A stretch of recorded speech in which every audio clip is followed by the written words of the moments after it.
San Diego, it's time to fire it up. From the beaches to the ballparks, from the Gaslamp to North County, no one knows America's finest city like he does. You can't just punt on a Manny Machado prime year.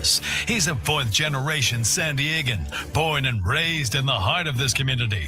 Passionate, opinionated, and always bringing you the real talk on your teams, your city, and everything in between. Braden totally knows his stuff. He's ready for the next step. That guy is good. Live and local, it's the Braden Surprenant Show. But I think Braden's one of the up-and-coming young stars in the media game in San Diego. Now, here's your host, Braden Surprenant. Well, hello. It is not Braden Surprenant today. It is Matt Scraby. I am filling in for Braden today as he is apparently, I'm looking on the chat right now, he's on some sort of ayahuasca trip or something. I have no idea. Yeah, he's on a wellness retreat right now. He's on, is that true? No. Oh, okay. So I think he's out doing baseball stuff and in the Braden stuff that he does. But we will, Frank and I, have you for the next Something like 4 that. hours. I probably should have asked you before the show where he was going, but I didn't. So whatever what's the country music fest that's happening? Was it he went to a Stagecoach, country music festival. Is it Stagecoach? Is it Stagecoach? Is it what's the other one that's usually he's at that Oh yeah, one. Kayla says he's at Stagecoach. Okay. Yeah. I was not sure about that. I've never been to Stagecoach, although my grandparents lived in La Quinta for a really long time, and so whenever these concerts and what is the other one out there? It's Yeah, that's what. Oh man, I'm really showing my lack of pop culture at this point. Someone on the chat, please. It's not even pop culture. Please help me. It's company knowledge at this point. Company knowledge. Yeah. Anyway, people used to come out and rent houses. Coachella, thank you, man. We don't I have need to a wake part up in my Coachella. brain. I need to wake up my brain because it's actually way earlier than I usually have my brain going at 10 a.m. But anyway, so my grandparents would always get these people that used to party around them and rent houses around them, and it's just very weird to stick a young person's festival into an old person's city. It's very strange to me, but anyway. We are going to be talking about a lot today. The Padres had good and they had bad. So we had the best of both worlds from the Padres this weekend. We're going to talk about Herman Marquez and where he is lining up now in the rotation. We're going to talk about Luis Campusano. I'm going to have to say that I was wrong about Luis Campusano, and that's fine. That's fine. I will get into it in a little bit. Also, is Gavin Sheets an everyday first baseman? We're going to talk about that. And there are some numbers that show me he's not. And then there are some things that I think that he is. But Ty France is also someone who's right there. Hit 2 home runs on Saturday. I don't think you can deny that Ty France is putting his best foot forward and trying to get a starting spot on this team. We'll also talk about Nick Castellanos, Adrian Morejon, and what he did. And then the crazy Boston Red Sox firing of Alex Cora and everyone on the coaching staff, basically, to the point where they had no one to manage this team. So they had to call up the AAA manager from AAA Worcester. And I don't know what's happening. Trevor Story is in the media saying that he has no idea what the direction of this team is. You got other guys like Roman Anthony, who I think did a really smart thing when he was asked about it. He's like, I'm going to let the veterans comment on this, which is a really smart idea. You have Garrett Whitlock saying things like, this is crazy. So we'll get into that as well. But before we get into the Padres, I have to bring up that Chris and I were at Mavericks Beach Club on Saturday. We were there from 2:30 to 4:30. A lot of people showed up. I appreciate everybody for showing up. We talked to so many different people. We had so many different prizes. And Chris, I will give him this. He came up with some amazing ideas to give away these prizes. First, because there are so many dogs there at Mavericks Beach Club. And thank you to South Norte Premium Tequila Cocktails, who was also a part of this event. We did stupid dog tricks for a prize. So we asked the people in the audience, if you have a dog, does your dog do a stupid dog trick? And so we had about 4 people come up And one of them was awesome. He played dead, but he needed a French fry, Frank, to do that. Of course. We had to find him a French fry. You don't do something you're good at for no pay. Come on. Yeah, you have to have the French fry. And this guy was a mini Aussie, which I love mini Aussies. And he was 12 and he was cute and worked that French fry, Mr. Mini Aussie. We also we did a lineup announcing contest as well on Saturday. That didn't go as well as the stupid dog tricks, but it still was fun. And I got to give Chris a lot of credit for coming up with all those ideas. But There you go. I will say I randomly texted Frank during this thing. And I was like, Frank, what high school did you go to? Just a really random question. Yeah, that was at the time. Yeah. And I was like, what years? So what happened was I was sitting down with Ricardo, who listens to the station the entire day. So what's up, Ricardo? Attaboy. And he thinks that he played football with you, but I'm I not didn't sure play that. football. Okay, there you go. That answers everything. I should have just texted you. Did you play high school football? I did not play football. But what years did he say he was there? Around where you said you were, but you did not play football. Do you know a Ricardo? I probably do in past. I'm sorry, but I went to San Ysidro High my freshman year in 2008, and then like maybe a month into my sophomore year, I went to Olympian 2009 to 2011. Where's that? Graduated in 11. Chula Vista. It's not that far from Otay Ranch and Eastlake. Oh. Like kind of in the middle between the two. Well, anyway, we had this long conversation, Ricardo and I, trying to figure out if you were on his football team in high school. But Ricardo, we just found out. Yeah, I did not play football. No. On your football team. So we will go forward. But thanks to everybody who showed up to the event. I'm sure Chris will have some things to say a little bit later. I mean, that Saturday game, I was there pretty much until about the 8th inning. And it was not like a great game for us all to watch together because Herman Marquez gave up 4 runs in I believe the 2nd inning, which is something that he's done. And I'm going to get into a deep dive of Herman Marquez here in the next segment, but they went down early. And I have to say, I am not afraid for them to go down early. Even yesterday, when they gave up all those runs, they allowed 10 runs in the 7th and 8th inning yesterday, which is insane. But even when they were down by 5, I'm thinking, this is nothing for this team. This team can make this comeback. And hey, for all the luck that they've had this year and for all the ball bouncing the right way for the Padres this year, yesterday was baseball pretty much telling us, hey, this is how it actually works. I mean, I was driving home from the driving range yesterday. Felt really, really, really good about things. Padres are up 7-2, shut down bullpen. No one gives up runs, but again, baseball smacked us in the face, and the Diamondbacks scored 10 in the 7th and 8th. But the bullpen was the last part of this team that I'm worried about. I'm still not worried about the bullpen. It was a weird game.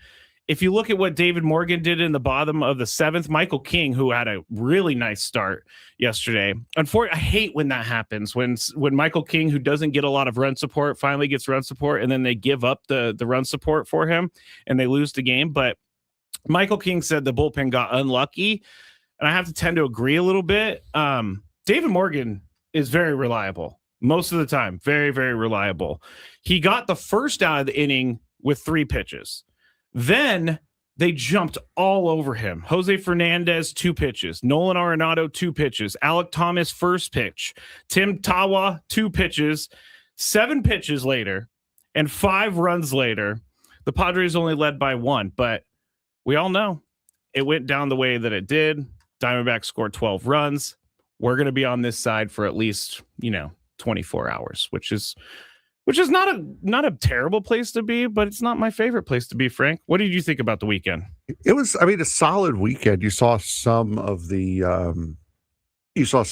Manny coming back, which, we'll talk about that a little bit later on in the show. The Stars not starring this season, but it was a solid weekend for the team as a whole. Yesterday's game was just a bump in the road. You do not expect this bullpen to give up 10 runs the way they did. Morgan with 4, Rodriguez with 2, Marinaccio with 4, and then Wandy Peralta comes in and finally closed the door on the game. But every bullpen's going to have a blip every now and again, and this was a blip, knowing where you're playing. It's high altitude, ball's going to fly. There were issues with, I guess, the firmness of the ground from what I was hearing. I did read about this. It was like a parking lot, like almost like concrete. Yeah, the grounders were really messing with guys, eating them up all weekend. So it was not a normal series by any stretch. So if you want to take this entire weekend and just kind of toss it aside as this was not normal, this is far beyond what's expected, I don't have a problem with how this weekend went. You came back, you did what you needed to do against Colorado, and you split against Arizona, which is about as good as you can ask for. And then now you take a little bit of momentum into what is going to be a very windy homestand as you play both the Cubs and the White Sox. I like that on this homestand. I like that, Frank. The windy week, because it is weird how when the Padres go to Chicago, they never can hit up both teams in the same trip.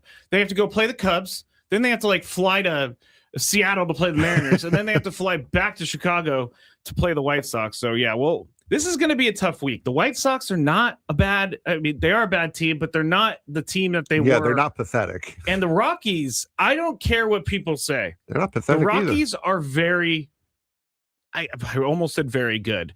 The Rockies are a Major League Baseball team this year. They're very, very average. Yes, but they have some young guys that are performing. Yes. Dolander, just striking out. Everyone striking out. Juan Soto the other day. I think it was yesterday.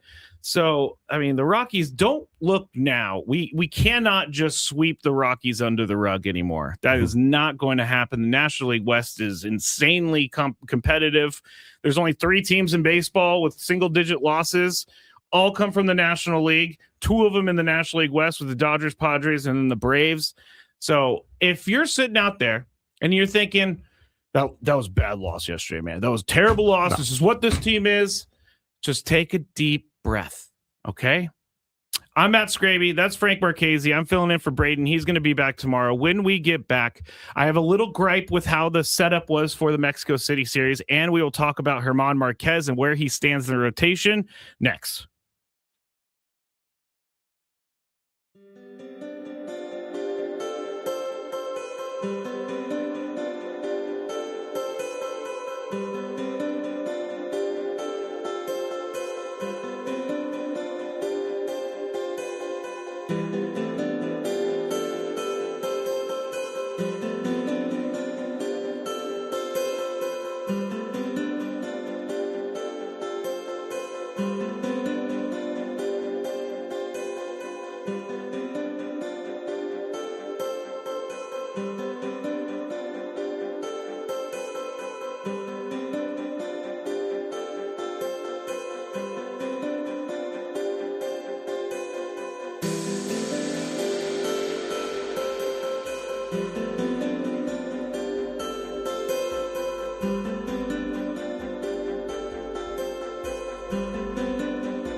All right, I got to start building in at least a minute for me to put on my earbuds, Frank, because this is ridiculous. Matt Scraby, Frank Marquez here in the Bill House Studios, where we know how. Braden Surprenant is out. He will be back tomorrow. So it's just me and Frank and I. If my mom's listening, I'm sorry. Frank and I today. Gwen and Chris are going to be still coming at you at 2 p.m. Adam is going to be filling in for me. So we went to break talking about Herman Marquez, but I'm going to gripe a little bit first, and then we're going to talk about where Herman Marquez sits in the rotation right now. But the gripe is this: you cannot, if you're going to have these international games, you're going to have to spend the money on making sure everything is the same. Cameras for reviews, because they did a review the other day, and I think Mud goes, I can't even see the ball, to be honest with you. And it was on the Corbin Carroll foul, not foul review. If you're going to have these games, you have to have it set up exactly how a major league game is set up. You need cameras, you need the automated balls of strike system, it needs everything. You cannot be a billions of dollar organization like Major League Baseball and not create a consistent product at the top of the world level. Like, this is crazy. They're like, we're only going to play 2 games in Mexico. We don't need any of that. Like, what if a game came down to an ABS strike or a ball to end the game? Like, I think yesterday, the Mariners, they used ABS. It was a call to strike. It was a ball outside by like 3 feet, hit a home run, won the game. What if that happened in Mexico City to one of these teams? This is the gripe. You cannot be a professional organization and not care about the rules and the fairness and the equality across the league. No, that's fair. I don't understand how teams have not put cameras on the foul pole. Even just the cool scenic shot of a home run. But also, that's kind of an unobstructed view down the line, is it not? If you have a ball if you have a camera on the foul pole, that is true. It is an unobstructed view. I don't know how teams haven't done that yet, but yeah, you have to. If you're especially going to put such a highlight on this series, which, by the way, it's also a major foul. He draws the foul. Major foul on Major League Baseball for not making one of these a national game.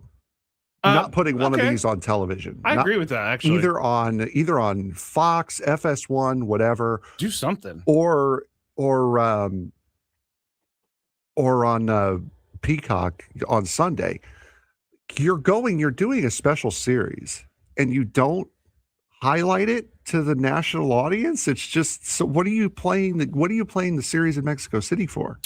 At that point. Apparently, it's just to do grassroots marketing on the ground in Mexico City, because I had a friend who was like, wait, where are the Padres playing this weekend? I think people in Mexico know about baseball. Yeah, it's not a secret down there. As much as these leagues, NHL's on its own, NBA, NFL, Major League Baseball, they all copy each other. NFL does it best. Major League Baseball is the reverse engineering people, where they look at the end product, they're like, how do we get to that part? And then they just skip all the other parts leading up to it. It was ridiculous. And if they were going to reverse that Corbin Carroll home run or foul ball into a home run, I was going to lose my mind, because it doesn't seem sometimes like the replays that they're watching are the same replays that we're seeing, even though I know that they are. I don't know sometimes what is going through the replay umpire's mind.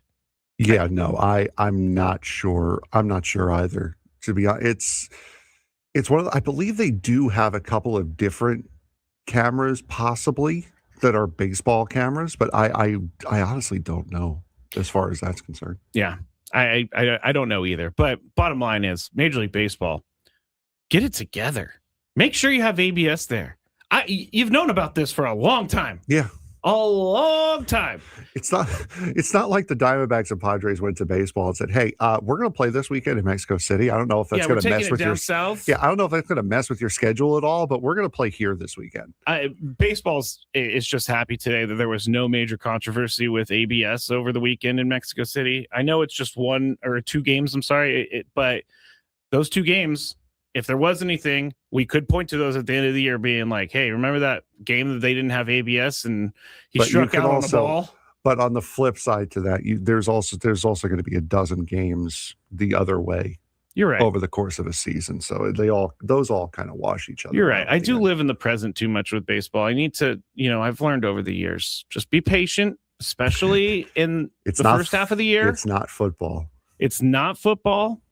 And I'm going to be patient. I'm going to be patient with Herman Marquez too, because I think that Herman Marquez has shown to us that there are certain times when he can pitch.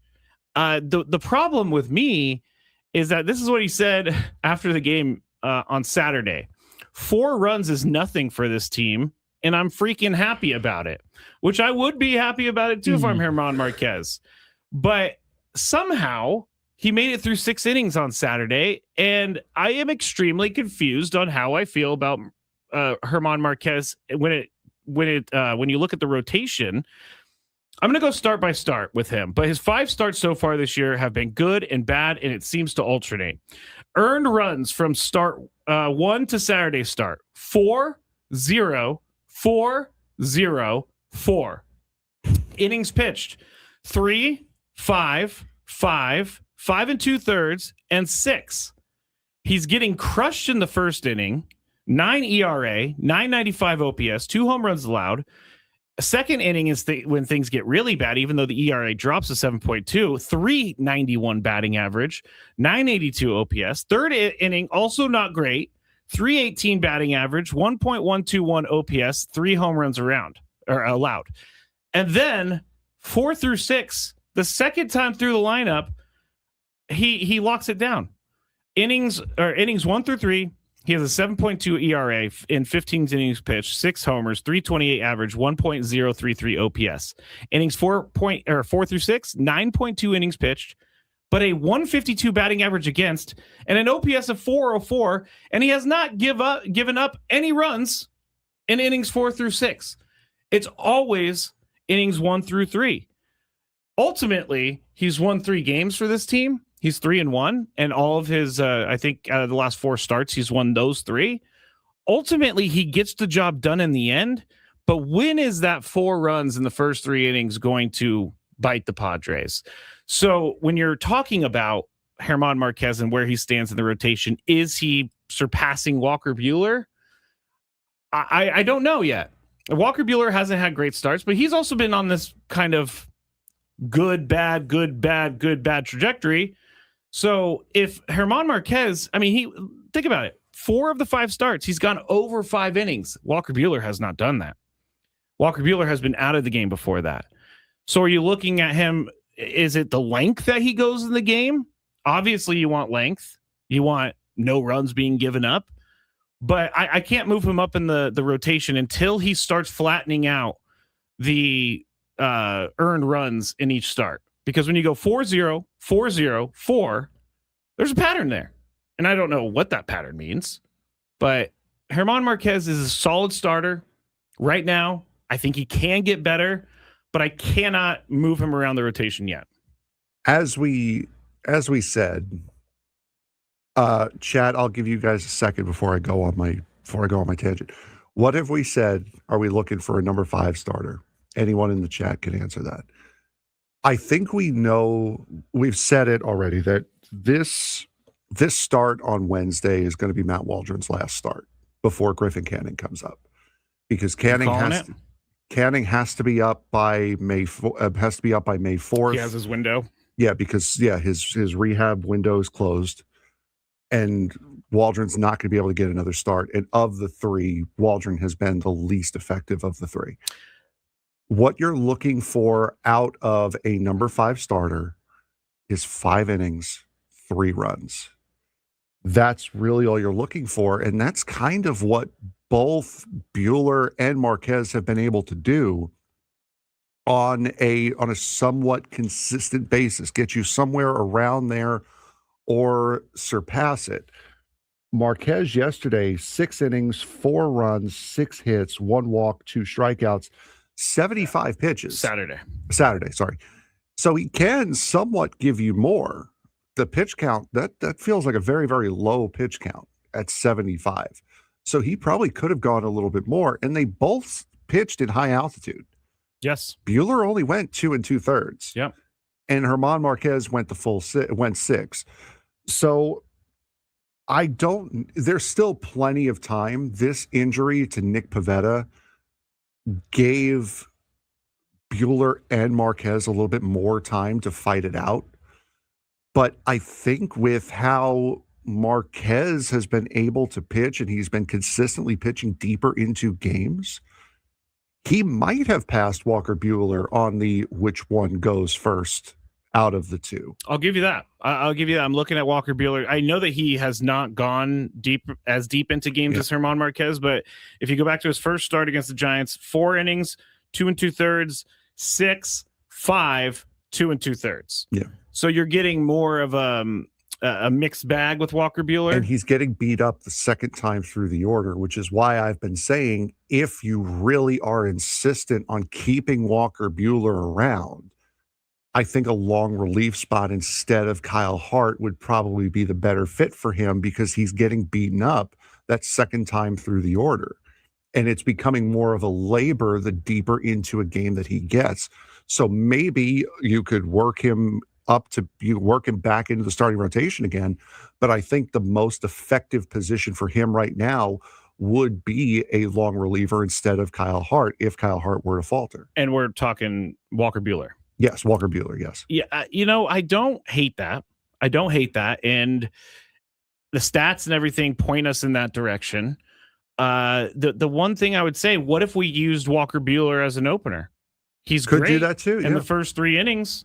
Why not? I mean, we saw it with the Rockies. I don't know why they have an opener and why they go 1 inning with a guy. It doesn't make any sense to me, but obviously they know way more about baseball than I do.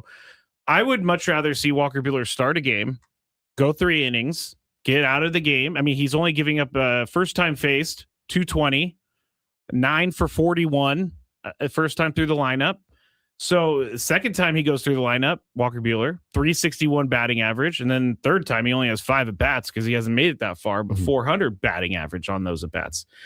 I think that eventually they are going to have to make this decision. And I think you're probably on the right path with what they're going to do because a 4th and 5th starter is their job is to eat innings and keep your team in the game. Mm-hmm. And that's what Herman Marquez does. Although I do not like that he gives up the 4 runs early in the game. I understand that and I agree with you.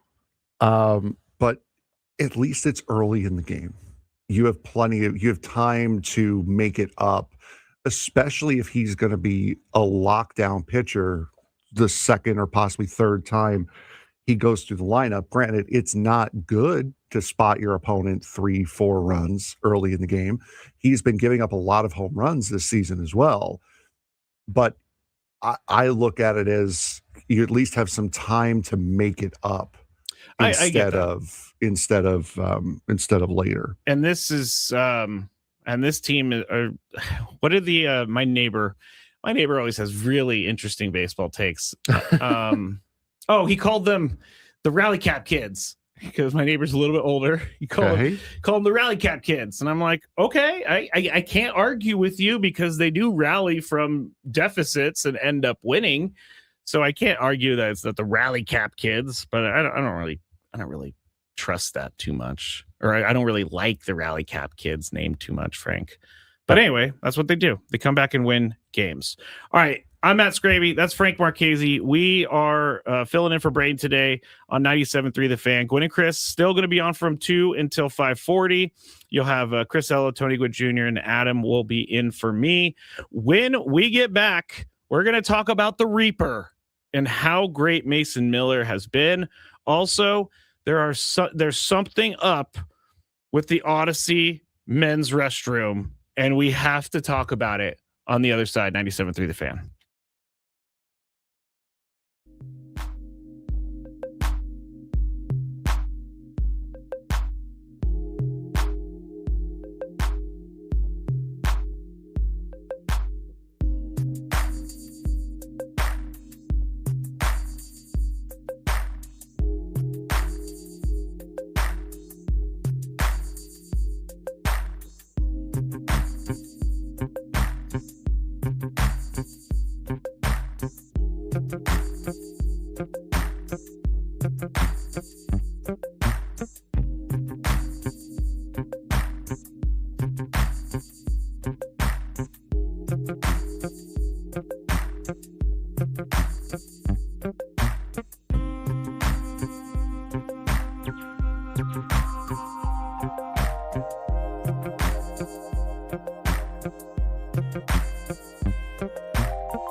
First hour almost in the books with Frank Marchese. I am Matt Scraby. This is the Braden Surprenant show. He is off today. He will be back tomorrow. So everything will be back to normal tomorrow. Adam is in for me this afternoon during Gwen and Chris, and then I will be back in my chair tomorrow. We're going to talk about Mason Miller here in this segment. We're also going to, I want to talk briefly at the end, and Frank, hopefully I remember, there's major news out about a Texas Tech quarterback, Brendan Sorsby, that just came out. Even Jeff Passan is retweeting because it's that big of a deal. But Pete Thamel released or sent out a tweet saying, and of course I click, I hate these push notifications because I click it. It should take me to the tweet, but it didn't. It took me back to the app.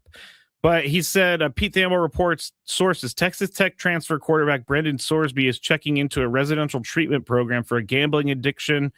He's under NCAA investigation in the wake of a discovery of Sorsby making thousands of bets via a gambling app. So we'll talk about that in a little bit. We'll talk about the Reaper. We're going to get into Jake Cronenworth later in the show. We're going to get into, is Gavin Sheets an everyday player? Should Ty France be the everyday first baseman? Well, we still have all of that to go. We're also going to check in with Jaden Taylor. He is the Fort Wayne TIGCAPS broadcaster, so we'll get an update on what's going on in Fort Wayne. All I know is after looking through some of that stuff, Frank, Cash Mayfield, it seems to be for real.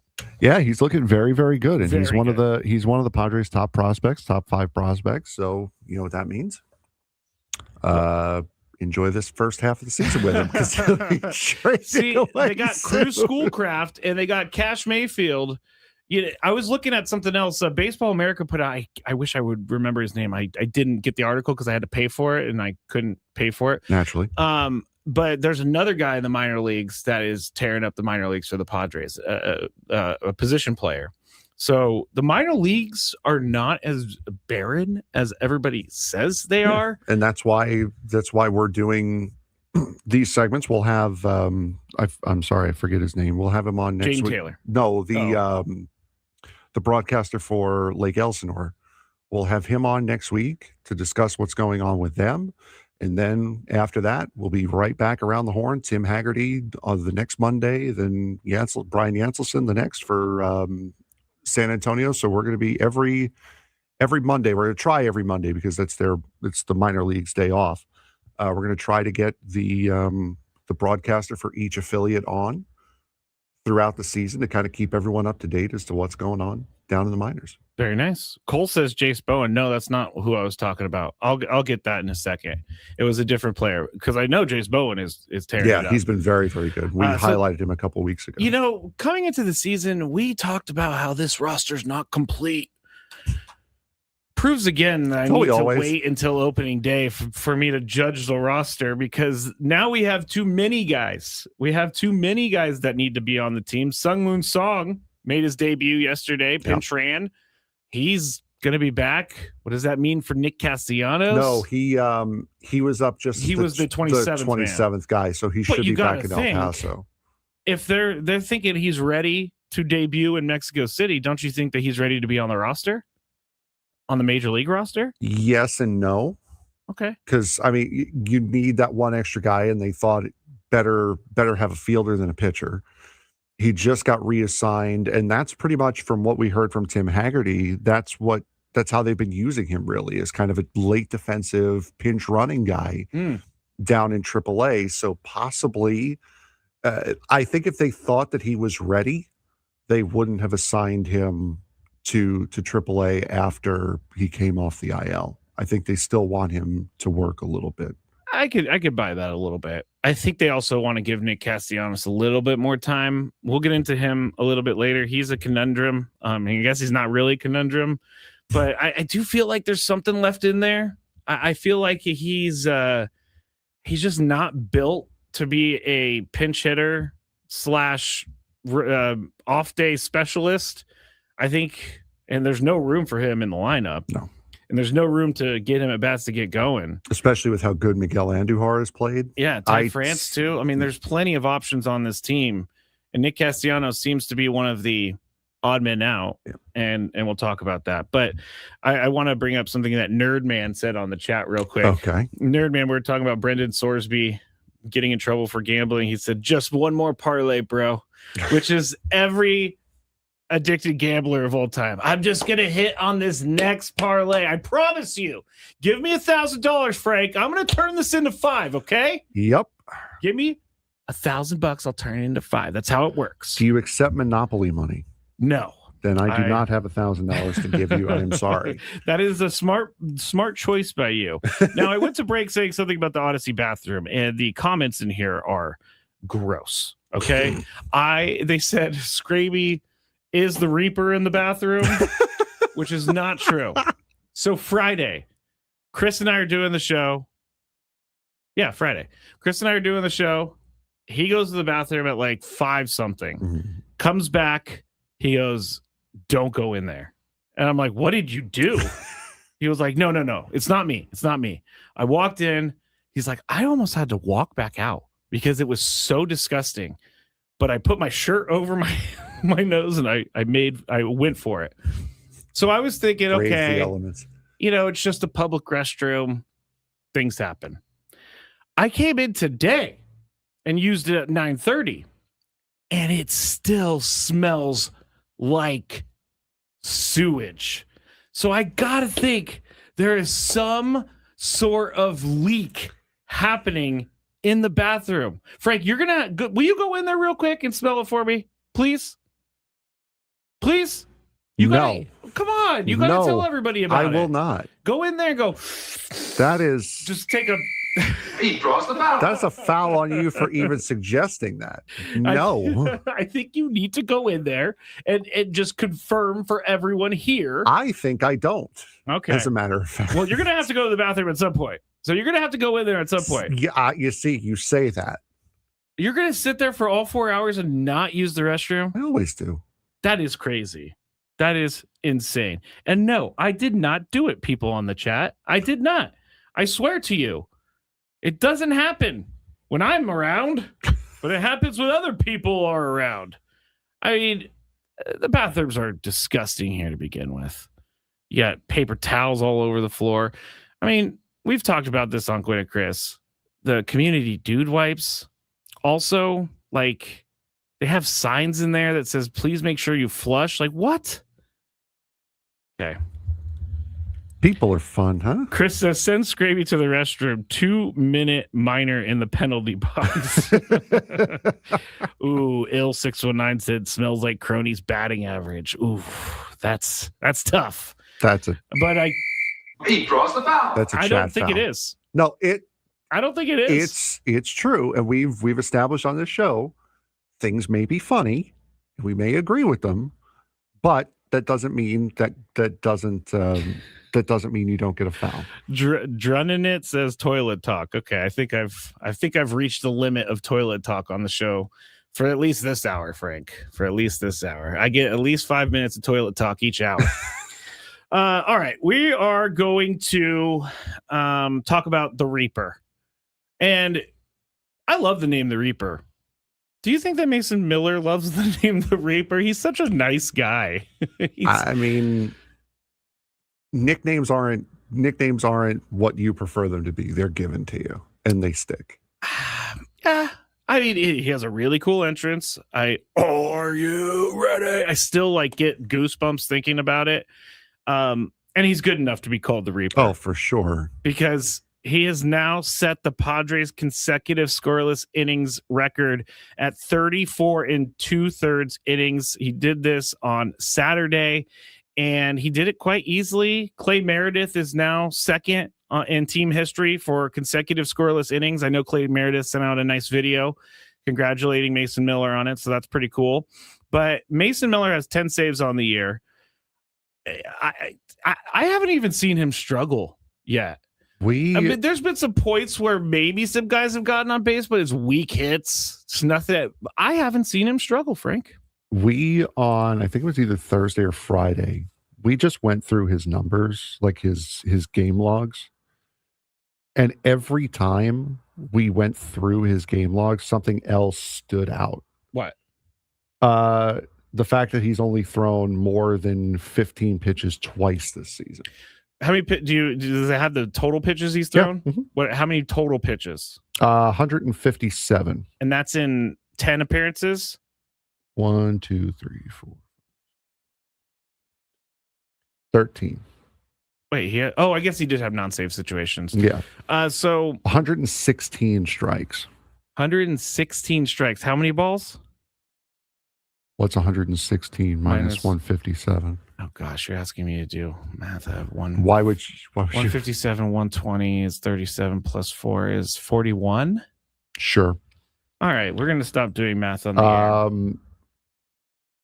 The fact that his last 2 outings are the only 2 where he hasn't struck anyone out, and he only has only had one outing before these last 2 where he struck out less than 2.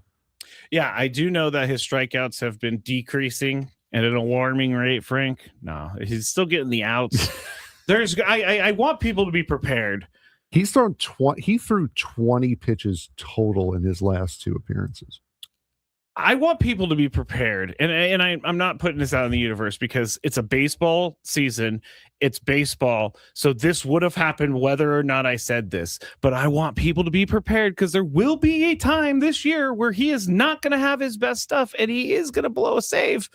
But let's enjoy what he's doing right now. He is the talk of baseball, not just the talk of San Diego Padres fans, not just the talk of National League people. He's the talk of baseball right now and what he's doing. He had back-to-back outings where he was 1 pitch away from an immaculate inning.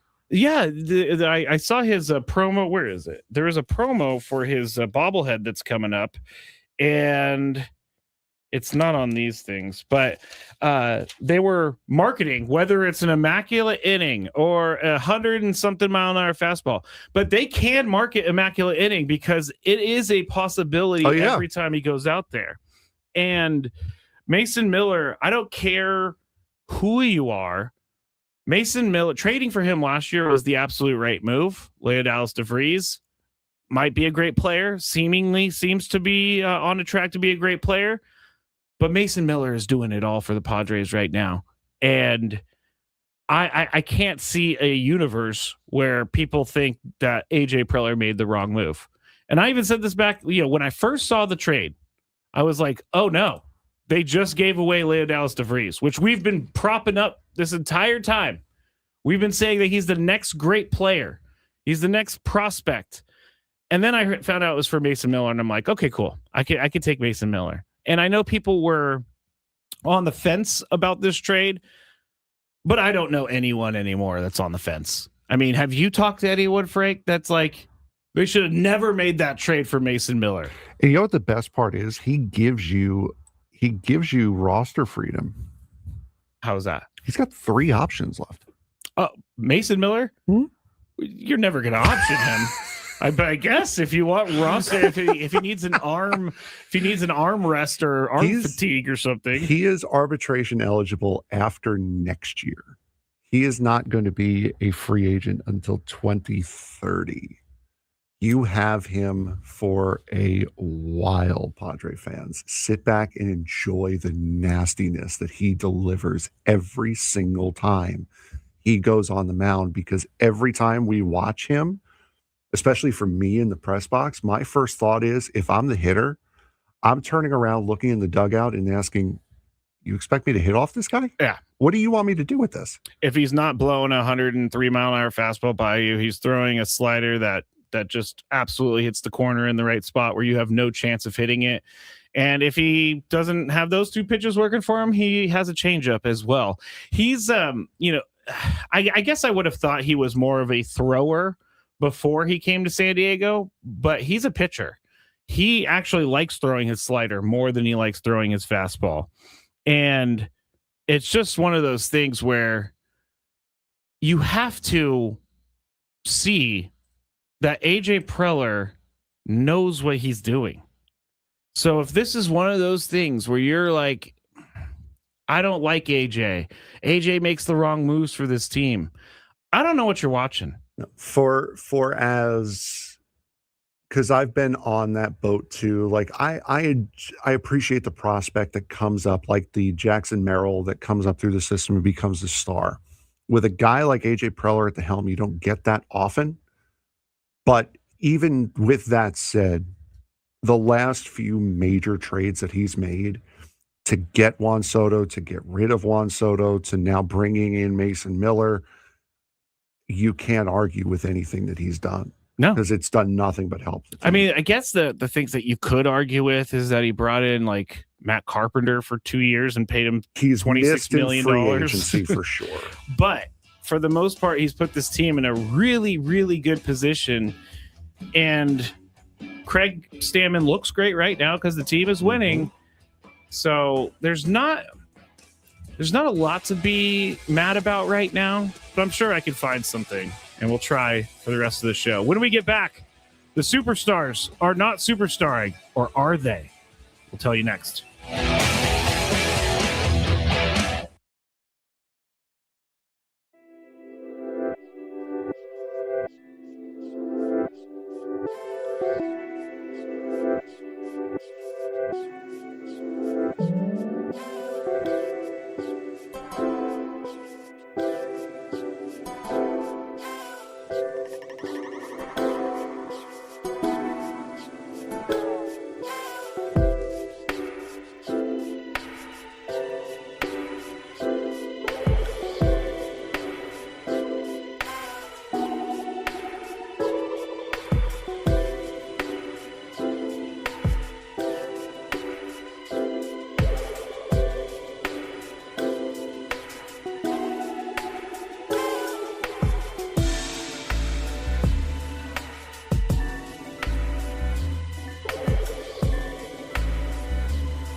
Is this coming live from where Braden is right now at Stagecoach? You pumping in some live music, Frank? Braden Surprenant is out. He is at Stagecoach.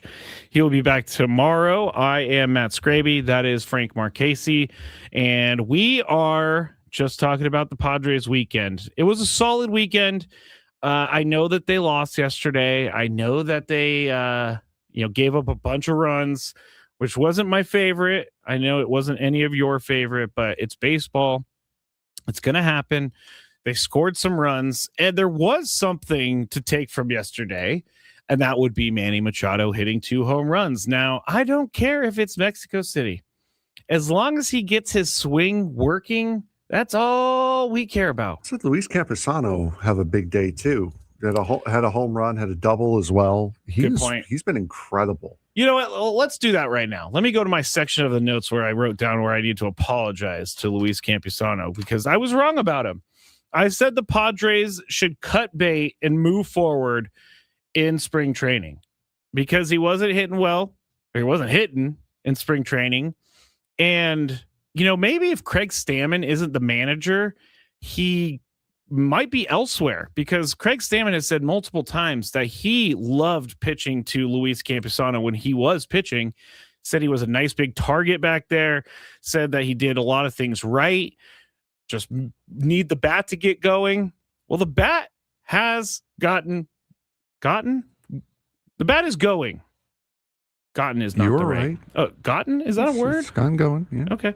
But I need to apologize because I said move on from him. Get rid of him. It's time to, cut bait because we've seen what he could do. And the Padres are investing way too much time. They're investing way too much energy, and they're investing way too much money in Luis Campusano. Time to cut bait.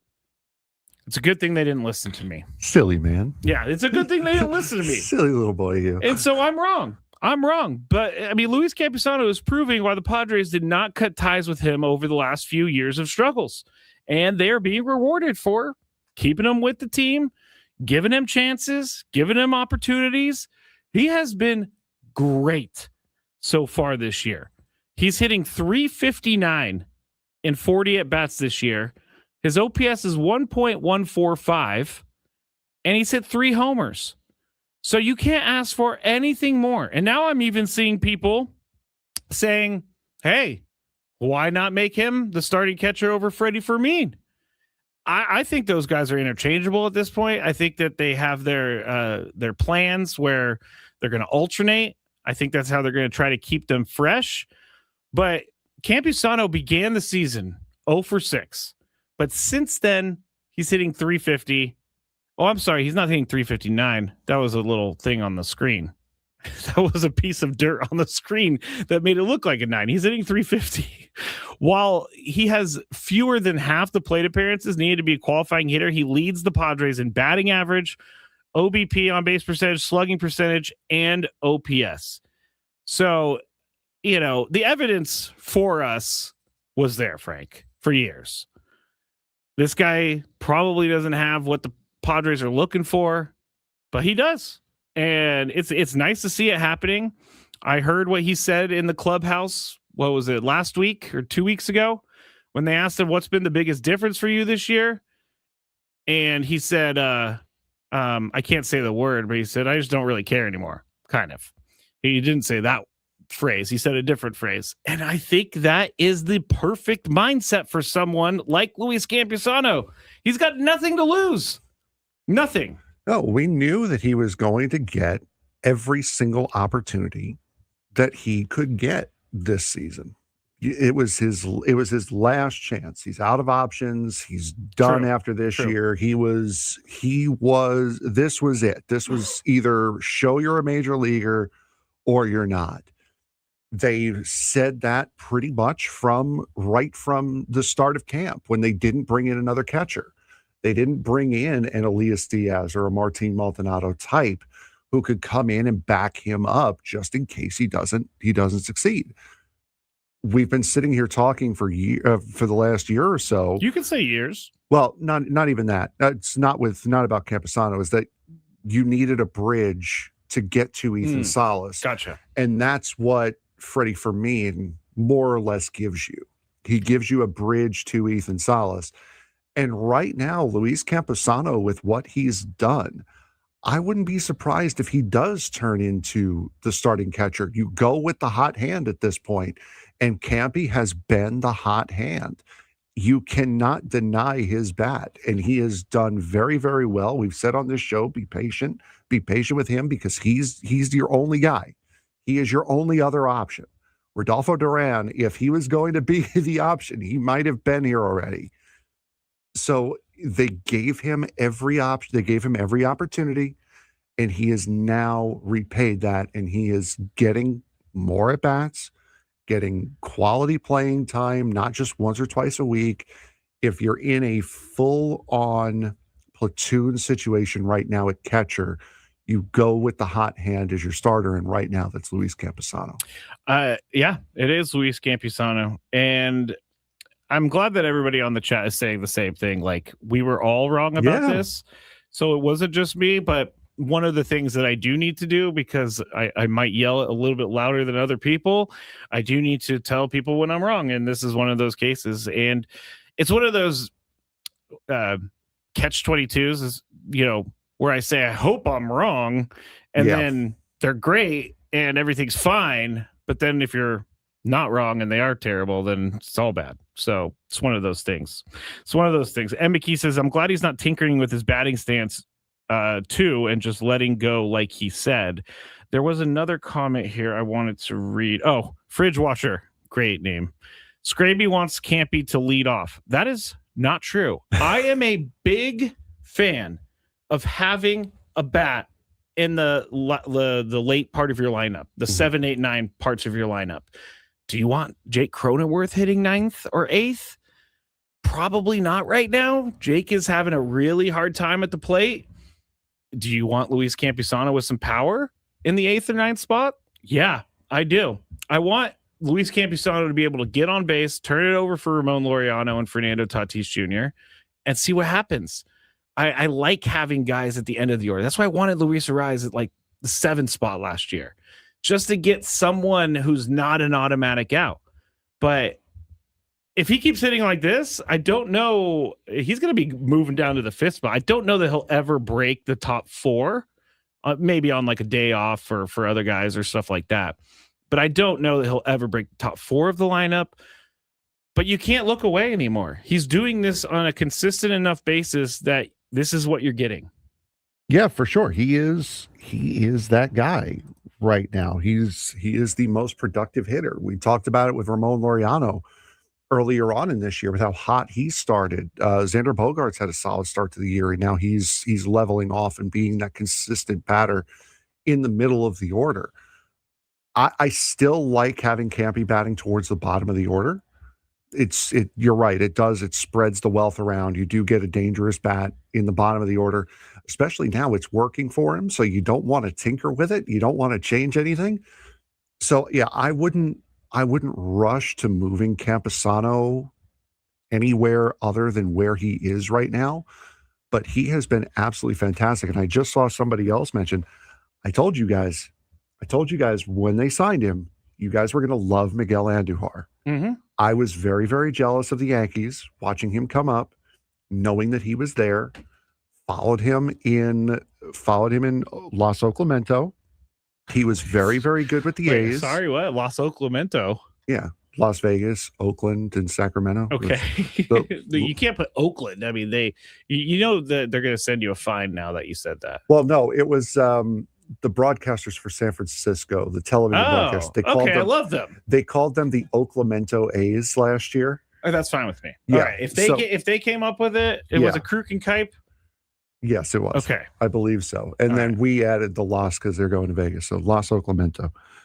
I told you guys you were going to love Miguel Andujar. And he has been fantastic. He has been everything I thought he was going to be here. And he is thriving. He's hitting, 311 right now. So he is thriving in the role that he has been given, and not just hitting only against lefties like you brought him in to do. He's hitting against everyone. He is hitting against everyone. Xander Bogaerts leads the team right now, 278. Someone said on the chat, Well, Scraby obviously doesn't listen to any of your shows, Mr. Augie. I would like to tell you I have another job sometimes, and so I'm not listening because of that. Also, I'm in the back sometimes getting ready for the show. So I never listen to your show anyway, so that's fine.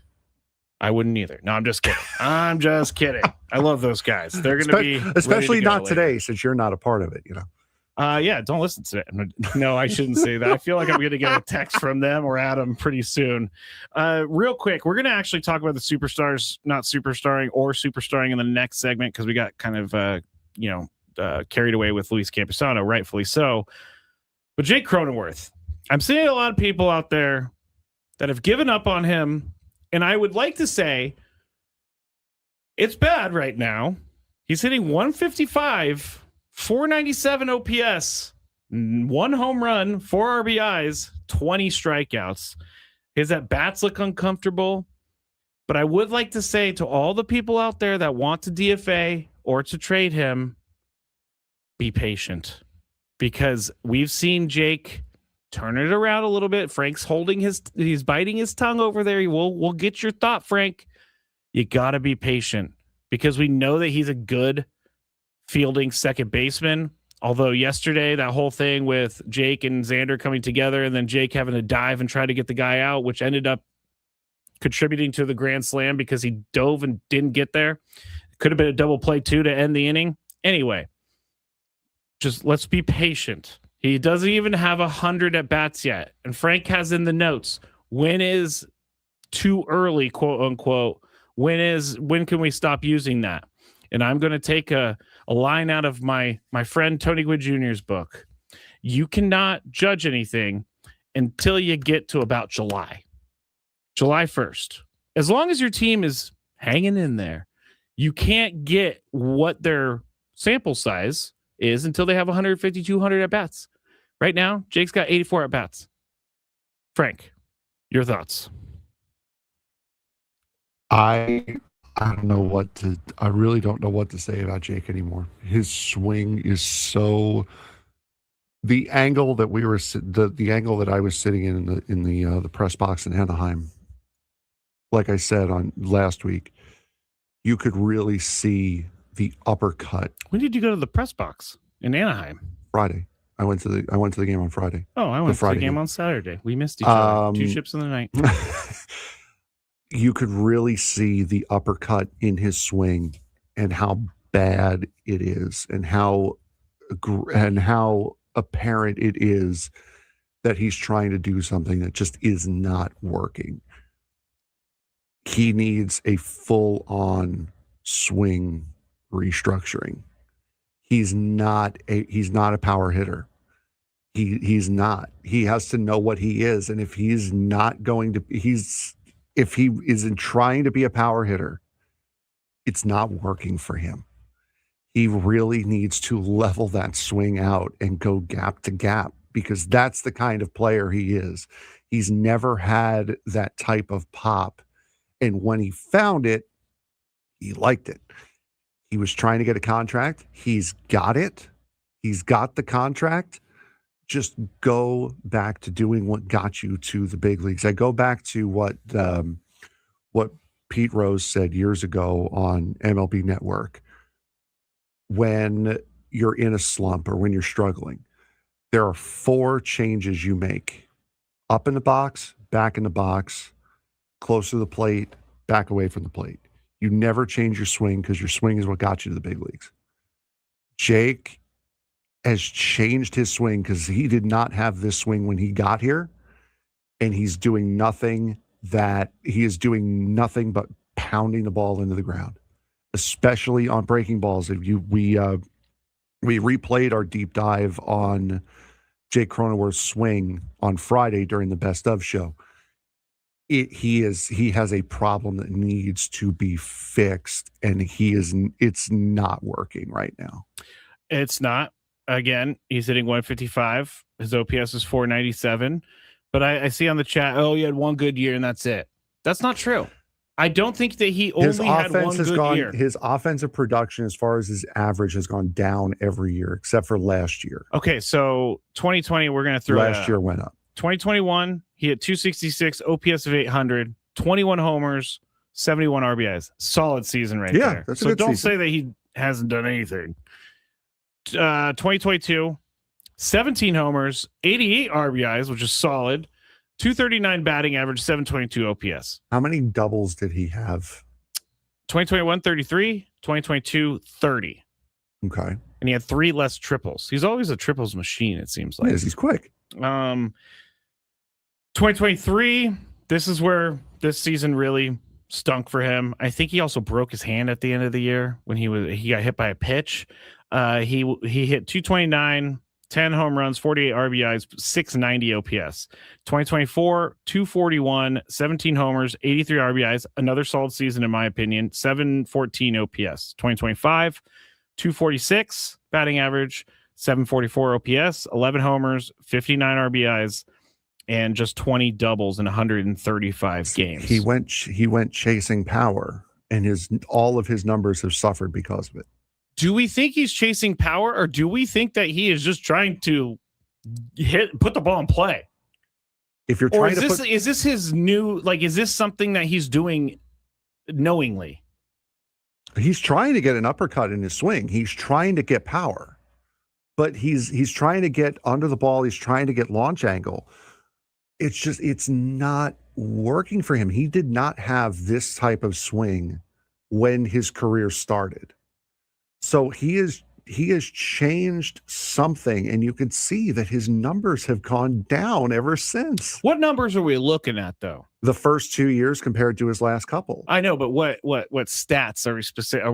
For me right now, it's average home runs and RBIs, just looking at basic stats.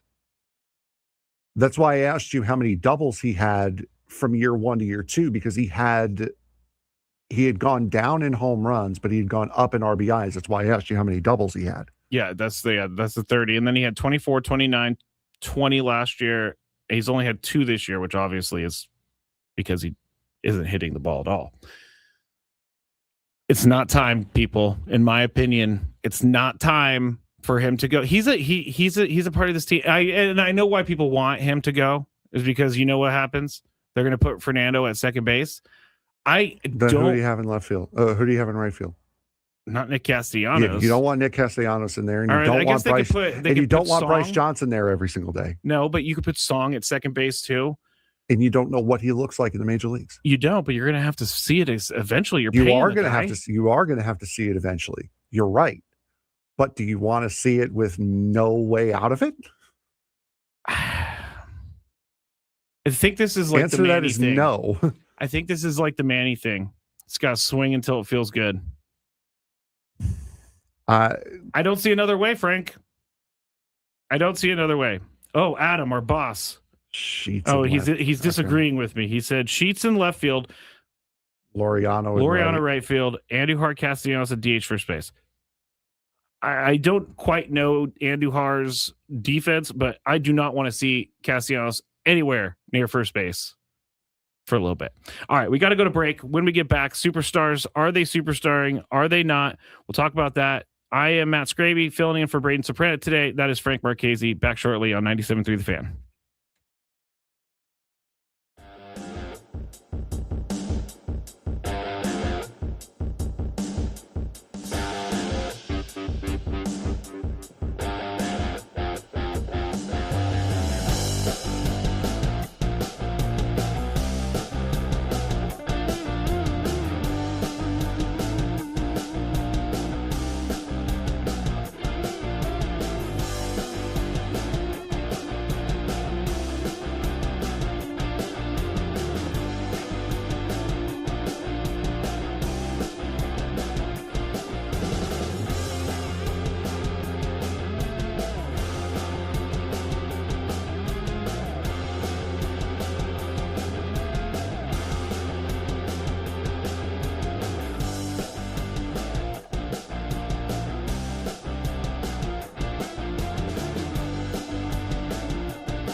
Back here in the Bill House Studios, where we know how, 97.3 The Fan.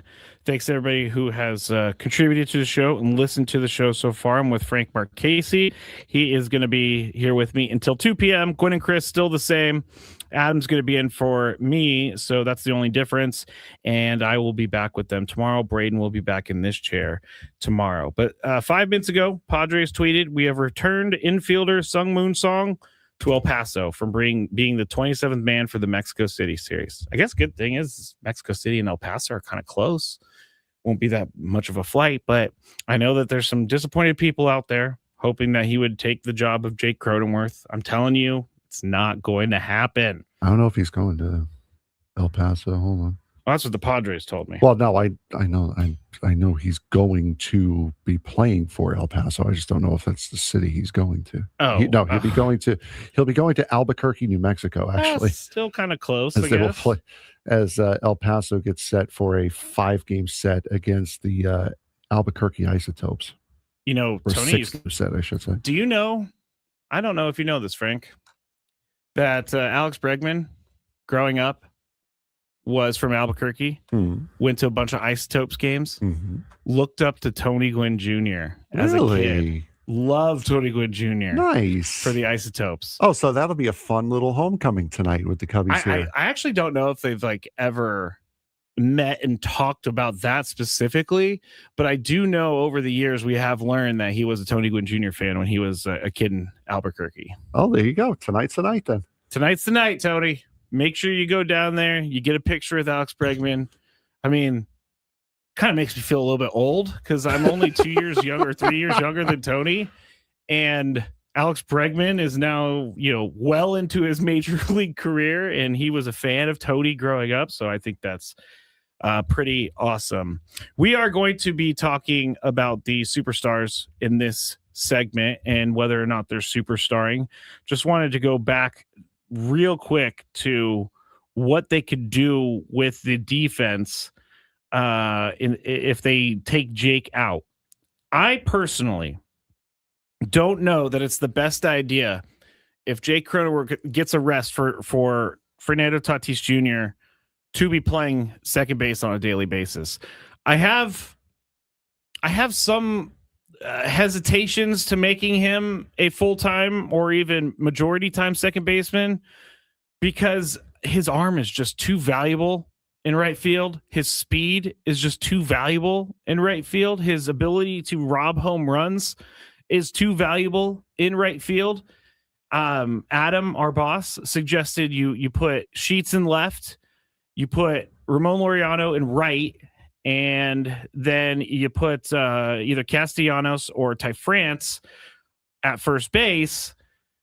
I would much rather have Ty France at first base and Gavin Sheets DHing than any of the other combinations. Like, if you look at what Ty France is doing so far this year, he has been awesome. And I first off, I question why other teams did not look at Ty France more. He's a Gold Glove winning first baseman. Obviously, he can still hit for power. He's a good. I'm gonna say he's a great addition to this team so far. I would much rather see Ty France at first base and Gavin Sheets DHing than Gavin Sheets in left field, Castellanos at first base. It's just I don't want to see Castellanos at first base anymore. No, and if you put Jake Cronenworth on the bench, let's play the game now. We'll put Jake on the bench. You now have 2 holes on the bench in him and Castellanos.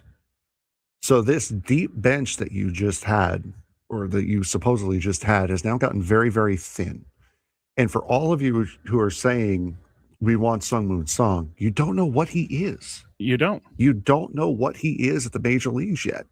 You do know what Ty France is. Yeah, you know what Ty France is. So, I mean, if you're by benching Jake Cronenworth right now, you are shortening up the bench in a major way. And Freddie Fermin, you're going to be reluctant to use him because you never know when he's going to have to come in to catch if you're going to pinch run with in place of Luis Campusano later. You need a catcher. So Freddie Fermin, you're not going to, you always have to have two catchers. Right. So you don't know, you've shortened the bench up to the point where you almost have no bench at that point. Are you going to trust Castellanos in a big spot? No. To get a hit? You going to trust Jake Cronenworth in a big spot to get a hit? Yes. No. The answer is no. Are you going to hit Freddie Fermin knowing that you may have to put Bryce Johnson in to run for Campusano later in the game? These are all great questions. So all of this to say that getting rid of Jake Cronenworth right now is not the best idea. The best thing the Padres can do is try to wait for him to come out of this. And to be fair, and you guys aren't going to like this, you guys aren't going to like hearing this, but he's earned the right with this organization to have enough leash to work his way out of this. I don't disagree. And I think people are way too quick to DFA the guy who's playing the worst on the team. You know how many times we've DFA'd Xander Bogaerts in San Diego? Exactly. Probably 175 times over the years. Right. So the fact that the Padres are doing the best thing that they can do with Jake and with the second base position right now, you're not going to jettison him before figuring out whether or not Sun Moon Song can play at this level every single day. I agree. So unfortunately, the second base position right now is where it is. And Jake is kind of is where it is. And I'm sorry, Commendatore, if you're out, then I understand. But that's where they're at right now with this team. You know what would help a lot? Because I do like in baseball how the superstars aren't superstarring, and we complain about the 26th guy on the roster. Oh, this guy can't get on base. This guy. Now, Jake Cronenworth is not the 26th man on the roster, so I agree. He's a starting player. They came into the year with him being the starting second baseman, so I understand that he has more to prove and more to do than other players. But if the superstars are not going to do their thing, then Jake Cronenworth, what he does doesn't matter. They are getting away with winning games right now without being able to hit as much as you would want them to. And Fernando still doesn't have a home run. He has a 623 OPS. A 250 average is actually better than I thought it was going to be. Jackson Merrill, I got to say, he looks lost right now. 214 average, 3 homers, 14 RBIs, 642 OPS, and he's striking out a lot. Jackson Merrill is. And for everyone saying how much of a pest Jake Cronenworth is and how well how much he gets on base, both him and Jackson Merrill have the same on base percentage at 283. Jackson's not doing much. That's crazy. They have the same OPS.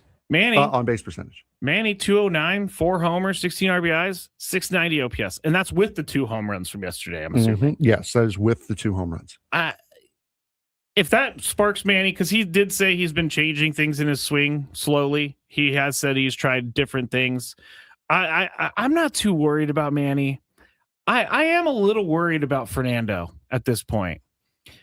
And number one, I don't think I'm ever going to get my dream of seeing him hit in the cleanup spot. It's just not going to happen, even though I thought it was going to happen. You got to do something now because you've had these 3 in this order the entire season, and all 3 of them are hitting under 250. Fernando's hitting the ball hard. Metrically, he's hitting the ball hard. His bat speed is there. Same thing with Jake. His bat speed's there, but the production isn't there. You're going to have to do something with the 3 of them, shake them up in some sort of order, some sort of way to get them all going. And I think if you're going to do something like that, you're going to need to, I would say, Merrill, Fernando, Manny, possibly to start off, and then have Laureano hit 4th, or you could do Manny, Merrill, Fernando. Manny won't bat anywhere but the 3 spots. Hit 2, 3, and 4. But my thing is, if you're trying to get Jackson going, he hasn't been hitting all year, and he's had Manny hitting behind him all year. So I want to get Manny out from behind him to see if that sparks anything. So that's why I say Manny, Fernando, Jackson, 2, 3, and 4. They're coming up on a point. They have to be coming up on a point where they have to figure out a way to get all of them firing, and it might be a lineup change in those 3. It could be. And I don't see the Padres having any. I don't see them having any aversion to changing up the lineup, because I think for the first 17 games of the year we had 17 different lineups. Yeah. They're gonna have to do something. You know what? We're past our break time, so when we get back, we'll continue this conversation, and we also still have our check-in with Jaden Taylor, Fort Wayne TIGCAPS broadcaster, and we have a lot more to go here on. I almost said the Scraby Show, which is kind of, but not really. It's technically the Braden Surprenant Show. He'll be back tomorrow. That's Frank Marquez with me. More Padres talk on 97.3 The Fan.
Didn't know I was going to dance so much when I when I did this show, Frank. There's a lot of good dancing right there, and I've said this before, but my dancing is mainly only me move my shoulders up and down. So that's mainly my dancing over here. I had to do a dance this weekend, apparently. What? So I have a season credential for San Diego FC. Okay. And I don't remember if it was last week or this week. We finally got them. We finally got the actual hard card because we've been getting just day passes ever since. And the girl at the credential pickup was like, okay, one rule with these though is you have to do a dance because you're finally getting the card after like 2 months. So I did a little shimmy, and that was enough to give me the card. Okay, very nice, very nice. That you know what I also don't like about the daily passes. I am someone who keeps a lot of my stuff. I have every daily pass I've ever gotten. But the daily passes, like when I went up to Anaheim, it was a sticker. Yep, same. I had the same issue. You can't use the daily pass. Nope. You can't save the daily pass is what I mean. Mm-hmm. So I have a bunch of my Super Bowl Radio Row credentials. I have a bunch of things, different Padres years. But I went to the Mets and they gave me a hard pass. It's very cool, but that is unfortunate that you got those daily passes. Yeah, but now you have one that you could save. Yeah, I got. I have all of my credentials that I've ever gotten from this station are all hanging up. Oh, they're hanging up. Mine are in a. I have. Well, they're hung up around a thumbtack, so it's not like they're displayed. It's not like they're properly displayed or anything, but they're all hanging up they're all collecting. I'm going to need a bigger thumbtack soon. I think I got like at least 50 at this point. 50 I'm probably around type of things. Too, yeah. I went to Cooperstown. I got one of those. I got some cool stuff. But glad you went to the game. We're going to talk about SDFC towards the end of the show. We are going to keep talking Padres and the superstars not superstarring. One thing I will say about Fernando, and I heard Woods addressing this as I was driving in this morning, but you can't tell a guy's happiness by the way he looks walking back from the plate after he strikes out. Okay. You cannot tell me that he's depressed or he doesn't want to play anymore. Woods made I'm just going to steal his point because it was so good. Fernando is the first one to celebrate with his teammates if something good happens. Fernando is the first one who's out there congratulating guys. So can we stop for a second? Wouldn't you, being Fernando, not having any home runs, seemingly not hitting the ball very well? I mean, he's hitting the ball hard, but he's not hitting it. He's getting unlucky. Wouldn't you be a little depressed as well? Wouldn't you strike out and be like, man, this stinks. Yep. I am mad, and I'm not going to smile on the way back to the dugout. Yeah, pretty much. Elisa said, the body language experts wear me the bleep out. I agree. They wear me the bleep out as well because there's a lot of them out there. Mm-hmm. Fernando's going to be okay. Next time he hits a home run and he's crying around the bases, tell me, because then we got a problem. Okay. We will continue to talk about that, but I forgot. We have this. Oh, we do? Sportsnet? You know that group chat, the one that's always blowing up with the biggest sports takes, debates, and breaking news? You got barbecue back there, and you didn't invite me? Yeah, we've got that too. Welcome to the Sports Thread, where we break down the top 5 stories in sports, just like you would with your crew. Oh, no! Disaster! What a bad idea! No filters, no silence, just real talk. All righty. Let's get this going. We'll start off with a little bit of NBA. How about that? Number 1. Very nice. Victor Wembanyama reminded everyone why he's already, quote, the best player already in the, quote, best player in the world conversations, dominating defensively with 7 blocks and 4 steals while adding 27 points and 12 boards to lead San Antonio Spurs to a stunning 114-93 comeback over the Portland Trail Blazers. After missing Game 3 due to concussion protocol frustrations, Wemby anchored his historic turnaround. San Antonio flipped a 19-point deficit in a 21-point win, outscoring Portland 73-35 in the second half and taking a commanding 3-1 series lead. His defensive presence completely changed the game, holding the Blazers to brutal shooting when contested shots. When he contests shots and proving that even. You okay over there? No. Even on and quote off offensive start, he can take over in ways few players ever have.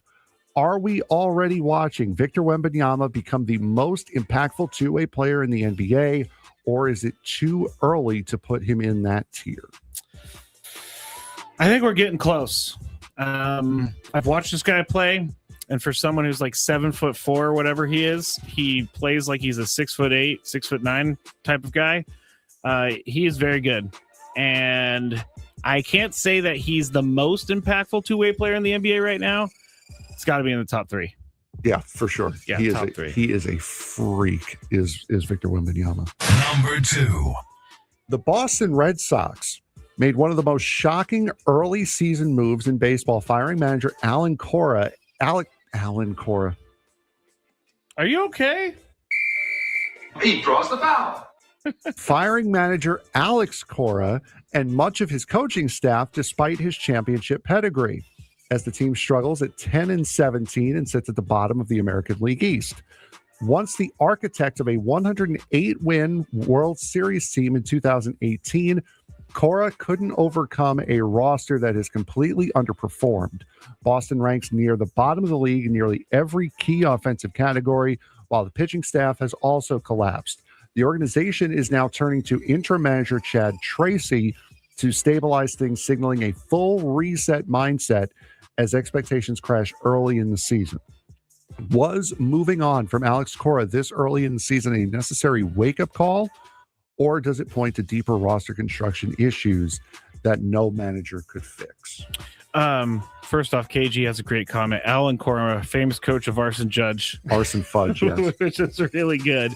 I think this is a Red Sox organization run by Scott. Is it Scott Breslow? I believe so. Yeah, Scott Breslow.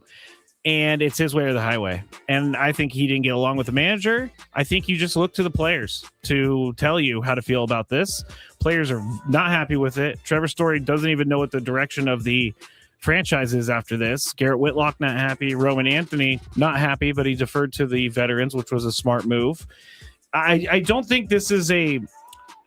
What I never understand is when you fire a guy through the first quarter of the year, what's the point of coming into the year if the guy's in the hot seat? Now, I know Alex Cora has had some issues in Boston. He's been on the hot seat for a while, and it's just because they're a big-time baseball market. But this seems very short-sighted, and this seems like an ego took over here and made this decision, because they're not even firing just Alex Cora. They're firing like 5 people. Yeah.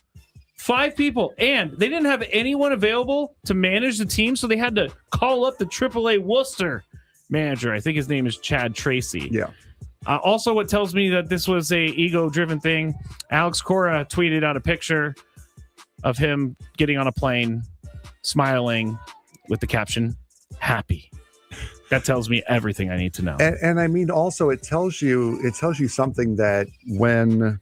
I believe there was like a team meeting or a team address with the owners and the players after this had happened, and they didn't even discuss it. The owners didn't even talk about why they fired the entire coaching staff.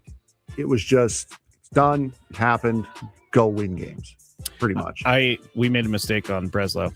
I don't know why I said whatever I said. It's Scott Breslow. It's why did I just forget his name? My gosh, Craig Breslow. So Scott Breslow and Alan Cora, we're doing a great job running the Red here. Sox. Bottom line is, this is not very smart. I think you've angered your fan base. I think you've angered your players.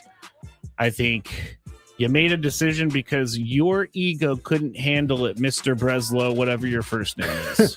I think Whitlock had made the quote. They made it very clear that you get paid to play baseball and do nothing. That's it. Yes. Yeah. Yes. Trevor Story and Garrett Whitlock both said it's very clear to us that we're here to play baseball and that's it. Yep. Which I don't think you could run a franchise like that. No. You have to listen to your big players. Yes, you do. You absolutely do.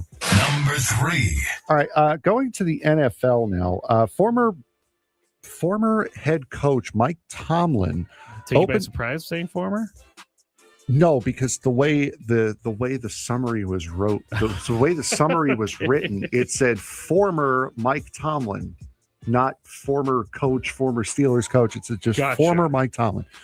Former Steelers coach Mike Tomlin opened up about his decision to step away from the Pittsburgh Steelers, citing a combination of personal timing and the franchise's prolonged playoff struggle, no postseason wins since 2016, as key factors.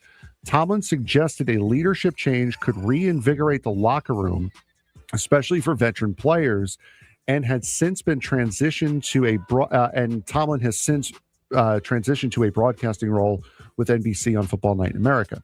While embracing the next chapter, he's still plugged into the league, even predicting Aaron Rodgers could return to as Pittsburgh's quarterback in 2026, showing he hasn't lost his feel for the game despite stepping away from the sideline. Did Mike Tomlin make the right call by stepping away when he did, or should the Pittsburgh Steelers have pushed to keep a proven leader and fixed the roster instead? I think Mike Tomlin is trying to tell people why he left. The writing was on the wall.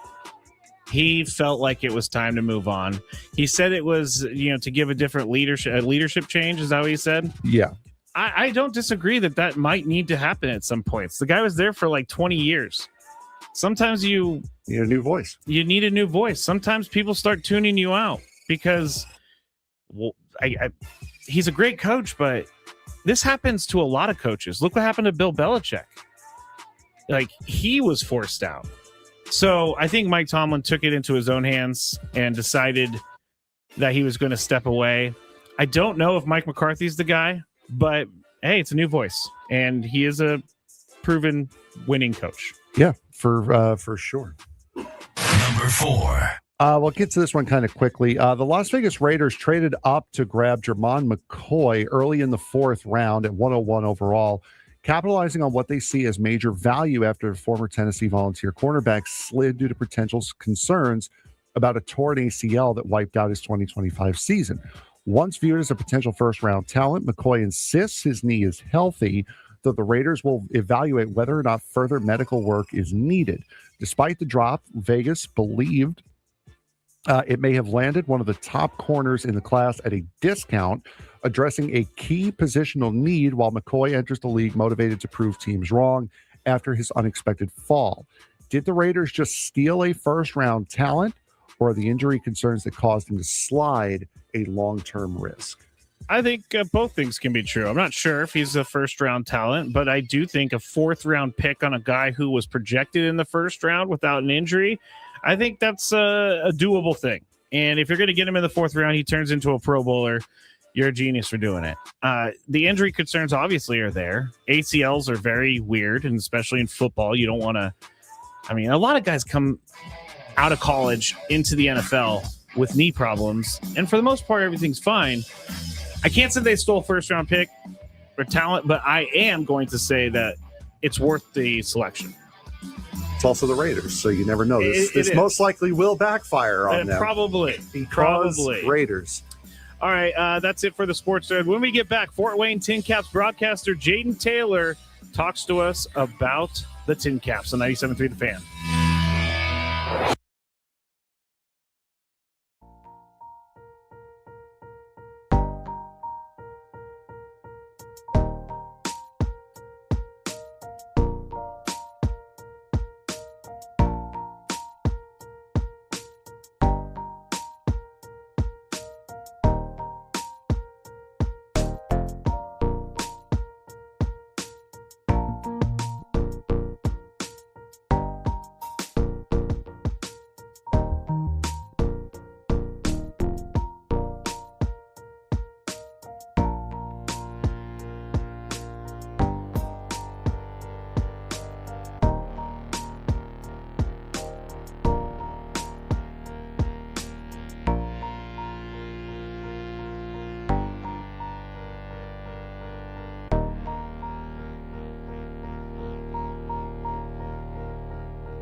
San Diego, it's time to fire it up. From the beaches to the ballparks, from the Gaslamp to North County, no one knows America's finest city like he does. You can't just punt on a Manny Machado prime year. He's a fourth-generation San Diegan, born and raised in the heart of this community. Passionate, opinionated, and always bringing you the real talk on your teams, your city, and everything in between. Braden totally knows his stuff. He's ready for the next step. That guy is good. Live and local, it's the Braden Surprenant Show. But I think Braden's one of the up-and-coming young stars in the media game in San Diego. Now, here's your host, Braden Surprenant. Next time I'm actually going to record my name over that when it says that Matt Scraby's, it's going to be like the actual clip, but instead I just tape over Braden. I put Matt. It's going to be one of the real up-and-comers in this game because I am in today. Braden will be back tomorrow. He is enjoying some rest and relaxation over the weekend. So he'll be back tomorrow. But we are in the Bill House Studios where we know how. And right now we are going to be joined by Jaden Taylor, the Fort Wayne Tin Caps broadcaster on the SDCCU fan hotline. It's not Big Bank Banking. It's better. Jaden, thanks so much for joining the show today. Thanks for having me on, Matt. Of course. I was, looking over this stuff yesterday, and there are some things that really jumped out to me right away. And yesterday, the Tin Caps won 2-1, but Jamie hit, got the victory. He struck out 8 of his 16 batters, and he did not allow a run in 5 innings. So I don't know where he is in the process in the minor leagues, but tell us a little bit about Jamie. Yeah, kind of incredible that, Jamie hit, able to do what he did in just his 4th professional start. He was a guy that spent 5 different seasons in college ball, started out at Texas Tech. Things didn't quite work out there. So went to Oklahoma, 2 seasons as a starter, then moved to a bullpen role, which is where I think the Padres really looked at him early on in his final season at OU, dominated throughout there in his final year. And then again, kind of had to move into a starter role just surely out of need for us in the second week of the season. Made 1 appearance in single A like Elsinore, came up to us in the second week of the year and absolutely dominated. You mentioned 8 strikeouts, the 16 batters faced. His slider looked the best it has been all season long. Quieter guy initially from the Houston area just outside of there, but man, he looked really impressive across 5 innings of work. And nonetheless, it was against a lineup that is extremely potent. The Brewers system has been very good this season. We took on the Wisconsin Timber Rattlers, their high A affiliate, this past week, and he made it look easy. Yeah, it definitely seems like he made it look easy. And the pitching for Fort Wayne right now has some great stuff going on, especially with Cash Mayfield. I know that he's probably the most popular guy to talk about, but so far he started 4 games this year, 16 innings, struck out 19, has a batting average against of .082, a whip of .69. With the Padres maybe sort of struggling in the rotation down the road, I don't think he's going to be a major league player this year, but how close do you think he is to taking that next step? I think each and every single piece, you look at Cash Mayfield and you get a good check mark. I think the big thing for him is he is taking the right steps every single outing for him, understanding the workload being built up a little bit more after getting about 3 to 4 innings consistently last season in his starts. He's working to go back out and fit 5 innings each and every single start throughout the rest of this season. He's hoping to have 22 full starts, and no matter where that's at, whether it's here, AA, AAA, whatever it is, the focus is on right now. I think the biggest key when you look at Cash Mayfield as a starter, he's a true gamer, understands his arsenal, 3-pitch mix, and by far his favorite and his best is his changeup. 60 grade amongst the 20 to 80 grade scale, and it is a really tough pitch for anybody to match up against. Throws it a little bit different than some other pronators do, like he is. Really just throws it like a fastball. It's a circle change grip that he got basically last season, changed it up a little bit, and it's been by far his best pitch. You mentioned the stats already. Started out this season, did not allow a single hit in his first 10 in the 3rd innings of work. Didn't allow a run in his first 15 innings of work. And the only run he's given up this season was a home run to Andrew Fisher's a top 100 prospect in the game, and loads of people saw in the World Baseball Classic already this season. He's a competitor. He's going to go out there and win ball games. It's his whole goal to get this team to be in a chance and be in a spot where they can win when he comes out of the ball game. And Again, he has a history of success all across his high school days. Same case last year, and the first-round pick is as advertised. We're talking to Jaden Taylor, Fort Wayne Tin Caps broadcaster here on the SDCCU fan hotline. It's not big bank banking, it's better. And for someone who watches these guys each and every day, do you just know that these guys are destined for more, or is it more hidden because it's the low A part of the, or the high A, I'm sorry, part of the minor league system? Like, what do you know that a guy who's coming in he's going to be a major leaguer? It really depends. I mean, I think you see a lot of players come through here, and you never know when they're going to find their way up. But there are times and attributes where you see, okay, that is major league tools, right? The specific tools you see in a player. A guy like Cash Mayfield, you see that changeup. That is a major league level changeup. He's only 21 years old, but incredibly mature, has an understanding of how he wants to sequence the game, and goes out there with a mindset to win. And I think very self-aware as well, and understanding of what his strengths and some of his weaknesses are and where he wants to grow as a pitcher. And I think that mental makeup showcases why he can be a major leaguer very, very soon with what he does, just without his process, his routine every single day. It's not just about the stats. It's not just about the results at the end of the day. He understands how to be a baseball player, a long-term pitcher as a starter, day in and day out, and week in and week out. And again, you overlook at some guys. We'll talk about Alex McCoy as well. He has a true raw power tool that you go, okay, he could be a major leaguer one day. Sometimes there's misses. Sometimes there's guys that hit decently well in high A, might not be able to produce as much as they would have thought, but then go on to have massive major league careers. Dexton Merrill didn't hit amazing in the first couple months that he was with Fort Wayne back in 2023. Got going when things got hotter, and it's more of a pitcher-friendly league at the end of the day, but sometimes don't always play their best in the Midwest League cold a little bit early in the season. And when they're able to, find the barrel a little bit more when it gets into the hotter months of May, June, and July, that's when you kind of see where those next steps are. Yeah, I was thinking about that, and I'm glad you brought up Alex McCoy, because Jake Cunningham, both of them have an OPS over 900. They both have 4 home runs. They're both hitting over 300. How much different is the play in the first part of the season? Because in Fort Wayne, it gets hot, it gets humid during the summer, and is it a big difference for these guys?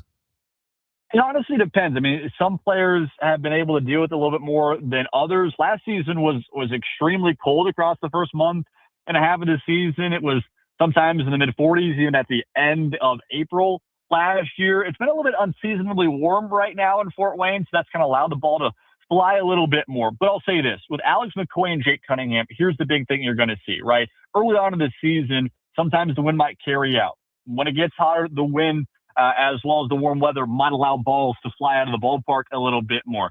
These are two guys that have earned every single hit they have had this season. Alex McCoy this year, 16 different baseballs that he has put in play with an exit velocity of 104 plus off the bat. That is real power. Yeah. 6'5", 260 pounds. He has every bit of the major league body type that you're going to see, with some real power in the middle of this order. Jake Cunningham has been the same case. It's been true line drives. And again, that's kind of the underlying data that you're going to see with these players that goes, okay, he's going to hit well here, which means he's going to hit well when he continues to move up. We're talking to Jaden Taylor, Fort Wayne Tin Caps broadcaster here on the SDCCU fan hotline. It's not big bank banking, it's better. And just looking through the pitching, it seems like they have some pretty good pitching there in Fort Wayne. Outside of Cash Mayfield, outside of Jamie Hitt, what are we looking at on the team as guys that we may see going forward? I think the real big one you're going to want to look at is Carson Montgomery on the bump, at least as a starter right now. Dealt with a little bit of injury issues, had Tommy John surgery, and it was nearly 2 seasons between him making a minor league appearance. So it went out in the Arizona Fall League this past October, got himself into real live game situations, made it a lot more comfortable for him. And another guy that is able to keep this team again in games a lot of the time. Fastball has been very good. Off speed has been able to get some cut and miss out of it as well. He's been kind of one of our weekend starters that we've been able to see from him. Out of the bullpen, there's 2 big names that I would see for Padres fans to be able to look at. One guy is Tucker Musgrove. His fastball is averaging 99. You'll see sometimes it'll blimps around the 100 mark here and there. Real good slider as well. And the fastball's got some really good ride on top of it. Another guy I think to look at is another guy from this past year's draft, like we saw in Jamie Hitz. Another draft pick from this past year out of UNC Asheville's Clay Edmondson. He's kind of a sidewinder, submarine guy. He's got 5 different pitches and a rising slider, which nobody has pretty much been able to hit thus far. The arm slot's coming down basically at the ankles, and the slider is going entirely about 13 inches up above the other way. And it's really hard for anybody to be able to match up with right now. He was a starter in his college days. He's moved to the bullpen now in his pro outing, but he looks really good right now, and it's been really tough for anybody to honestly get a handle of that look. Talking to Jaden Taylor, Fort Wayne Tin Caps broadcaster on 97.3 The Fan. And I have to ask you this question because last year it was a big topic of conversation between Padres fans, but Leo Dallas DeVries being traded for Mason Miller, you got to see a lot of him last year when he was with Fort Wayne. Do you think that the Padres made the right move by bringing in Mason Miller, but giving up Leo Dallas DeVries? At the end of the day, when you want a top-of-the-line closer, which, again, right now has been in the Cy Young conversation, you got to give up a big bat, right? Yep. I think that just is what it is. It's the price of business when you want that back-end level closer. I'm going to say this. I think Leo is going to be a real star at the big league level. He has those tools. He's working. He's consistent. I think he's matured a little bit more as a young kid as well, now in the A system on top of it.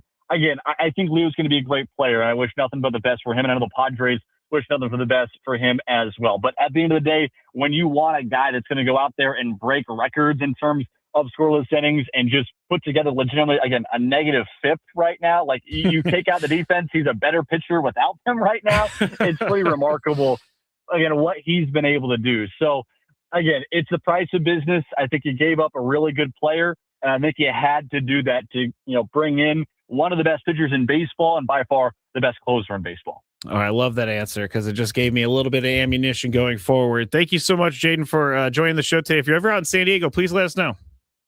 I will let you know. Thank you guys for having me on. No problem. That was Jaden Taylor, Fort Wayne Tin Caps broadcaster here on 97.3 The Fan on the SDCCU fan hotline. It's not Big Bank Banking.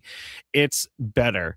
I know that certain people don't like, minor league stuff, but I've become in the last 3 years or so a lot more interested in the minor leagues, and it's also helping me out in fantasy baseball when you see a name that you've seen throughout the years. But Fort Wayne definitely got some guys that we need to pay attention to. Yeah, and that's why you want to see how these guys are progressing. And when we talk about if Cash Mayfield gets called up to Double-A San Antonio, we'll get to hear Brian Yanselson discuss them as well and see the progression that Cash has made as he moves up through the ladder. So it's all about knowing your team better and becoming a smarter fan.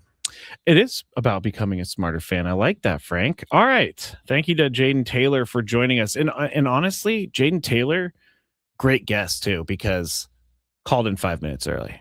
Called in 5 minutes early. I love it. I love it.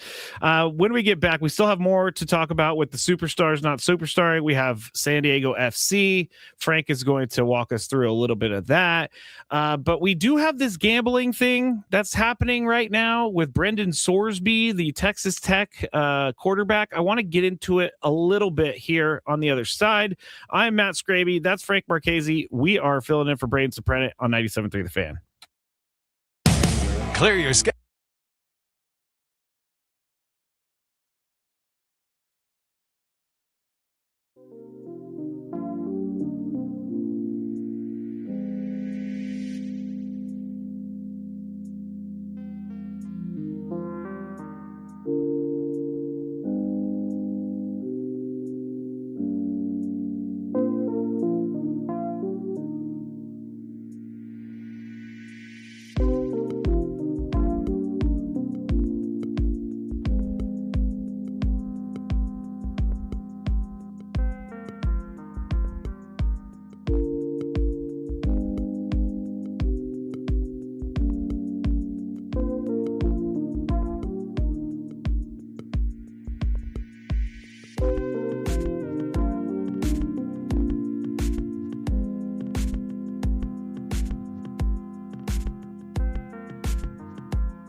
The many different sounds of rejoins on the Braden Surprenant show.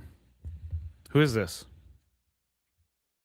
That would be Suit and Jacket by Judah and the Lion. No way. Way. That's crazy. Judah and the Lion? Mm-hmm. Are they a big band? Brother, I don't know. Brother? Because I did a bit years and years ago on the radio called Bomb to the Beach, which I would go into bars drunk. This was pre me stopping drinking. And I would hope so. I would ask people trivia questions. But one time I went up to these people and they were just having a drink. And I sat down, we started talking, and I was like, hey, does anybody want to play this stupid little game with me? And they were like, yeah, sure, I'll do that. And then so I'm talking to them, and at the end I have to have them introduce themselves on the thing. And what are you doing in town type of thing? He goes, oh, we're Judah and the Lion, and we're playing a show. And that's like literally the first time I've ever heard of Judah and the Lion since then. Yeah, that's crazy. What a small world. I also met Billie Eilish in the elevator before she was famous here. Oh, really? Way back when. I got into the elevator and there was this is what I thought. Who's this girl with blue hair? She just did something in the performance studio, so she must be someone. Like 2 weeks later, her single is everywhere. And I'm like, wait, that's the blue hair girl in the elevator. So no coincidences, I guess so. Yeah, I was always a fan of the Lion. Judah, I don't know. Okay, I don't know what the difference is. Judah a name, and then so Judah's the lead singer, and then the rest of them are lions. It's like Hootie and the Blowfish. Hootie's cool. The Blowfish though is a little. Okay. All right. We'll move on. That was crazy. Judah and the Lion. I did not expect for that to happen. Oh, KG says I need to go and miss connections for my Billie Eilish. Maybe I should have asked her out back then. Oh my God. She's one of the biggest pop stars in the world. I had one opportunity, Frank. I had one. All right. Swing and a miss. Swing and a miss is correct. We're going to get back to, actually, in the next segment, we're going to talk about SDFC and what they did against the lowly Timbers, as Frank put in the rundown. They lost. We'll just tell you that. It's not been great for SDFC in the last month and a half. So Frank will break that down for us. We also have the midday sports standoff. But, Elisa says something that is true. She was probably 14 back then. Yeah. Okay, I take it all back. I take it all back. I don't know how old she is, honestly. He draws the foul. Sorry, buddy. I let's just move on. Are you raising your voice at me? All right. Brendan Sorsby. Let's go into this. Texas Tech quarterback. Now, you may remember him as a quarterback who got $5 million to come play quarterback for Texas Tech in the transfer portal. He also got a big billboard in Times Square of Texas Tech saying, hey, thanks for choosing us, basically. We're going to give you a big billboard. Well, he is checking into a residential treatment program for a gambling addiction. They announced today his decision to seek treatment, according to sources, came in the wake of a discovery of Sorsby making thousands of online bets on a variety of sports via a gambling app, which jeopardizes his eligibility with Texas Tech.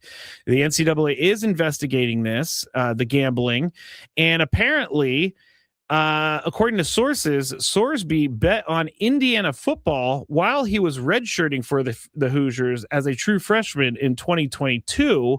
So he never played. Actually, he played in one game as a reserve. But still, as someone who is on the team with knowledge of what's happening behind closed doors, that's where you're not allowed to do that sort of stuff. You're not allowed to be betting on that stuff. That's why they have rules against this. Now, here's the thing. This professional help, I am all for it if he really wants it. But I feel like, and this is maybe me projecting my opinion on the situation, but I feel like there's only one reason he's going to get professional help, and that is so he can make his $5 million and play with Texas Tech this year. So they could say, see, he took accountability for it. His thousands of bets over the years. He's now taking accountability. He has a problem. He knows this. He's going to rehab. It's also like Mike Vrabel stepping away all of a sudden after he said it was laughable and all this stuff. Oh, now I'm going to counseling after I stay the first 2 days of the draft because, that's a little bit more important than my outside life. But I don't like this. I think that Brendan Sorsby, I feel like he's hiding behind treatment in this. And so no one can say a bad thing about Brendan Sorsby because he's trying to get help. But I feel like this is just a scapegoat. That is a very logical, well thought out conspiracy theory. And I would not be surprised in the slightest if it was actually the case. Okay. No, it's that I want to think the best of people. I really, really do. But every time I think the best of people, they go and do some underhanded nonsense like that. And it's like, okay, dude, really? Come on. Well, you had me on your side, and now I'm not. So I want to believe he's genuinely trying to change. However, I really would not be surprised in the slightest if it turns out that he's doing this as a, hey, look, he's changed. Da, da, da. Yeah. I mean, he's going to have to go and sit in front of the NCAA at some sort or some point in time and talk to them about his eligibility. Now, they're saying in this article that while he bet on Indiana football as a redshirt, that's going to be a major hurdle for him. Yeah, because he did play in a single game. He was on the team, but he was still betting on his own team, which is a big no-no. So when they sit down, and when he sits down in front of them, he's going to have to explain that away. He's going to have to explain all the bets he's made since then. He's going to have to explain a lot. Bless you. It was actually a cough. Thank you. I know it did sound like a sneeze. Mime Jr. says going to rehab is accountability, though, Scraby. It is. I mean, it is if you have the genuine intention of getting better. Yes. If there's also the potential there. Now, again, we're not insinuating that he's doing this. We're just saying that this is something that could possibly be the case. If you're doing it because you want to get better, then yes, it is. It is 100% taking accountability. It is not taking accountability, however, if you're doing this to check a box, to make a case against yourself look good. I will be fully transparent. When I went to rehab for alcohol, I went to check a box. I went to get my family off my back. I went to get people to shut up for a second because there were a lot of people screaming at me about how bad my life was. And I was just like, okay, fine, I'll go. As long as everybody stops talking to me, I'll go. And then when I was there, I found something there. And I ended up going from checking a box to actually making an effort. So with me just telling that, maybe he is going to go into it with checking a box and maybe he comes out of it a better person for it. And I hope that is the case. I do too. I think Texas Tech is going to do him no good. No. By helping him get out of this so that they can have their $5 million Texas Tech quarterback, because the transfer portal, it's a little bit late in the game to find a new quarterback. Texas Tech said they already have his back and that's great and all that stuff. But let's see how this goes. And it's it's not just Brendan Sorsby. There is so much gambling happening among athletes. Mm-hmm. It's not a secret. And I just don't understand why everybody turned their head when all this money came in from DraftKings and FanDuel and all these different Polymarket, Kalshi, all this stuff. Like everybody just turns their head. And then they're like, oh no, a player was betting. This is terrible. What do we do? Oh no, the leopard ate my face. Yeah. How could this have happened? Yeah, I didn't know that the leopard would eat my face if I put meat all over it. Okay. Let's move on to phrasing. You get it? You drape meat like, when Lady Gaga wore the meat suit phrasing. Okay, we're gonna get moving here. On the other side, we have the midday sports standoff. We also have Frank breaking down SDFC. I'm Matt Scraby. That's Frank Marquez filling in for Braden Surprenant on 97.3 The Fan.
There's one other thing I need to complain about before we get into SDFC.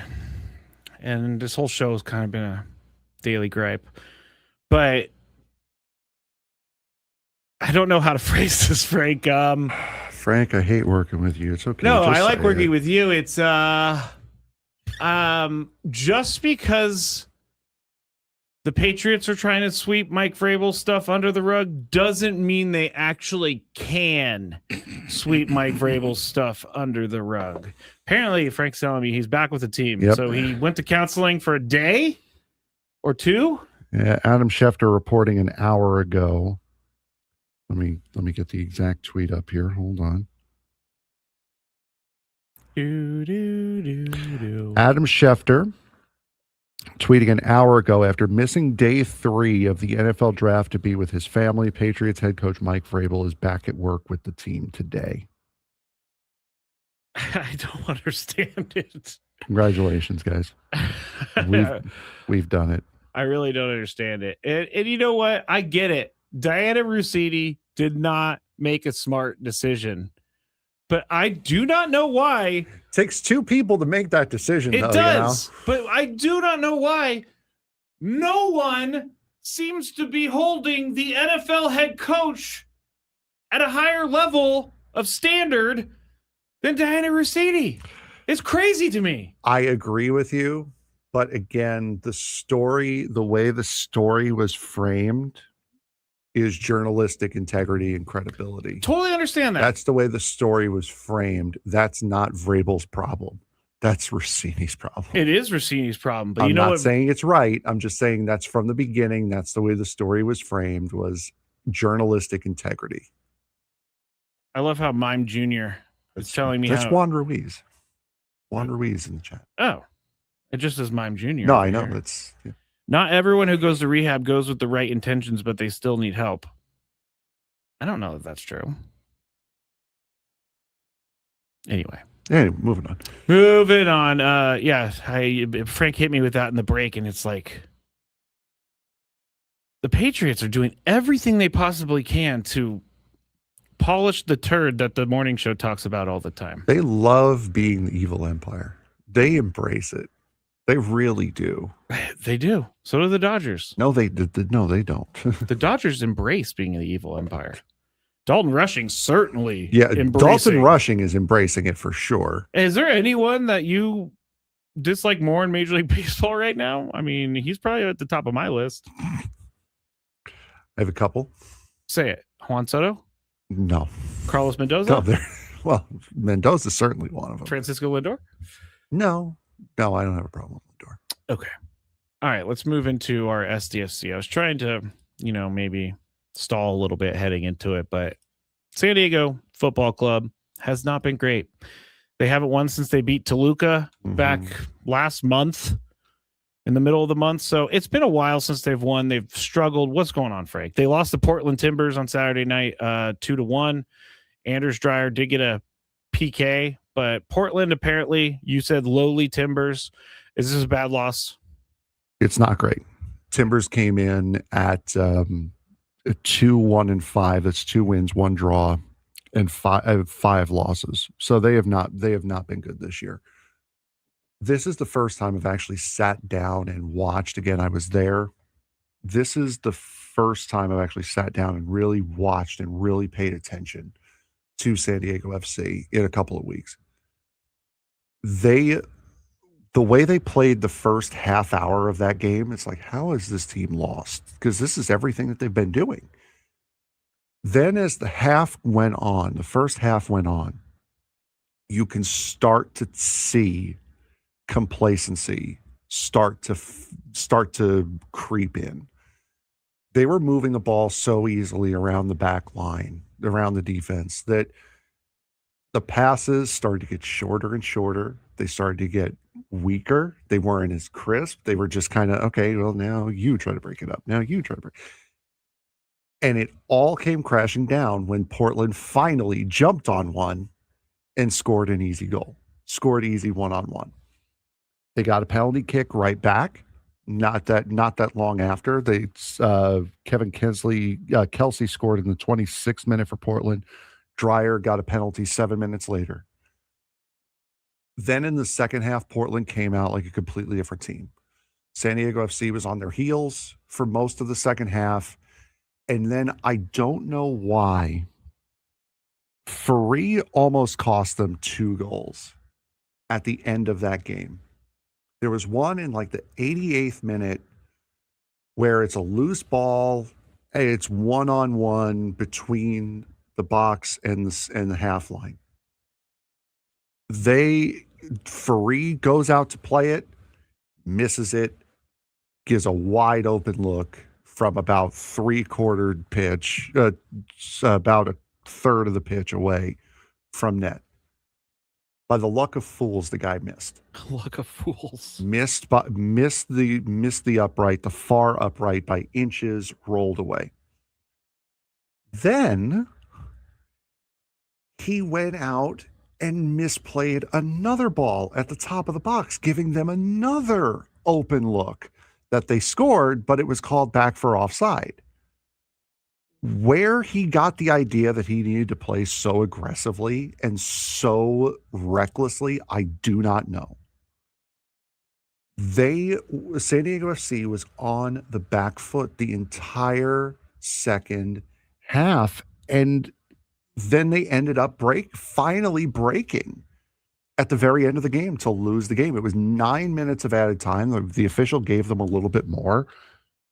And Portland finally scored on a little roller and just a schmoz in front of the net. Scored on a roller with 6 minutes into the added time at the end of the second half.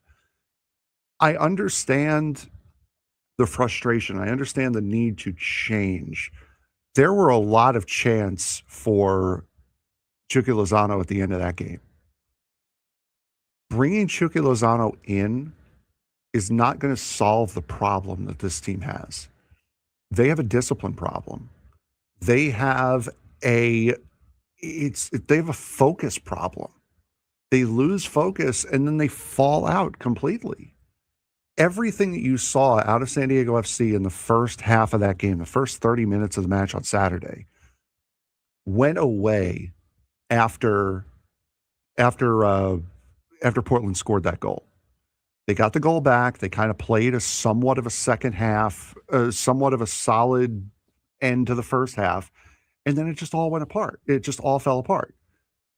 Lozano is not going to fix that problem. It's a focus problem. It is a discipline problem that this team has right now, and it's very, very strange as to how this team, which has remained virtually identical. Now, there are a lot of there are changes on the back line, and they've been a problem. They're young, they're growing, they're learning. It's amazing to see how this entire team that has remained virtually identical from last year to this year is now having problems this year that they should have had as a growing team last year. It's really, really, really confusing as to how this team has completely fallen apart after the great start they had to this year. So the growing pains are just kicking in late. Yeah, it seems like it. Seems like they got through last year. Everything was working.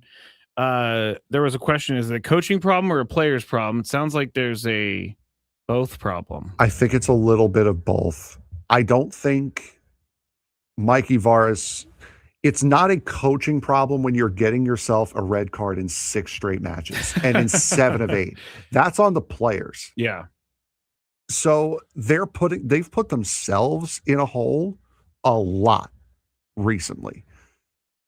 But yes, there is something on the coaching when you have these young players making these mistakes. And honestly, the discipline also does fall on the coach as well.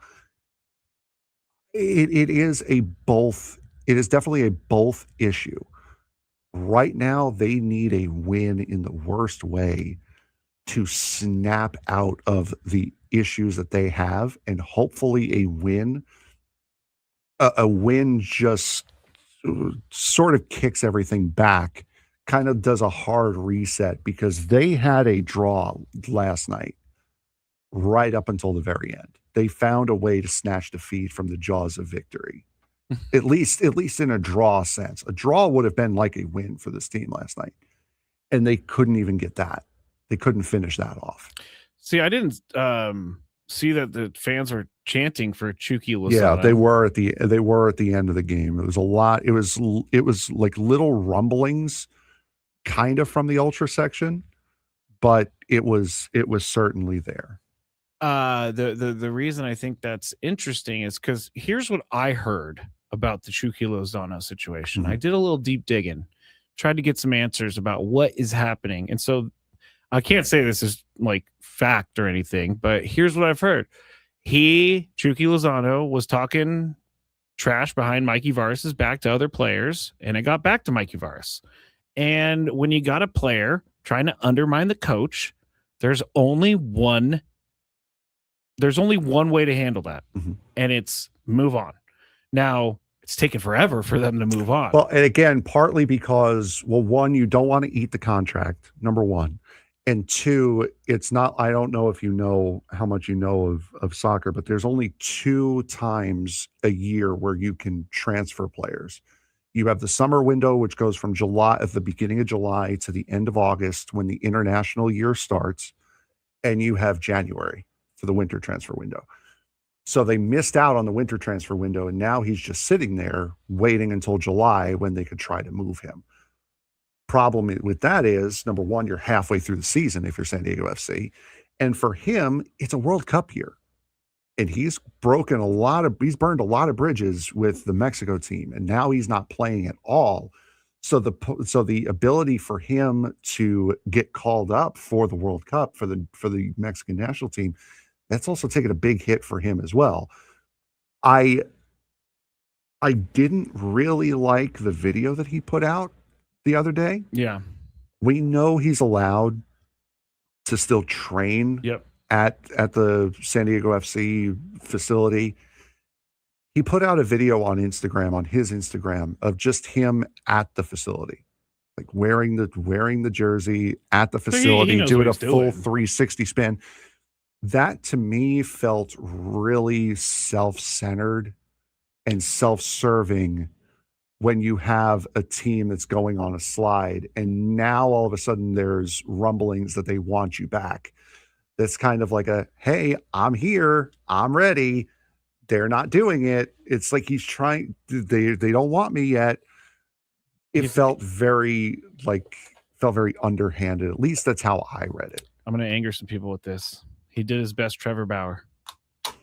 Why would you bring that? He did his best Trevor Bauer. All right. That's it. I'm sorry for the SDFC fans. It's been a tough year. I never thought it would happen after last year. Thought they were going to win forever. Apparently not. This is the longest skid in the history of the franchise, and it's not looking good. I love how you say it like it's 100 years old. The longest skid in the history of the franchise. Well, it is. We're broadcasting live from the Bill House Studios where we know how, but I think we need to get into this.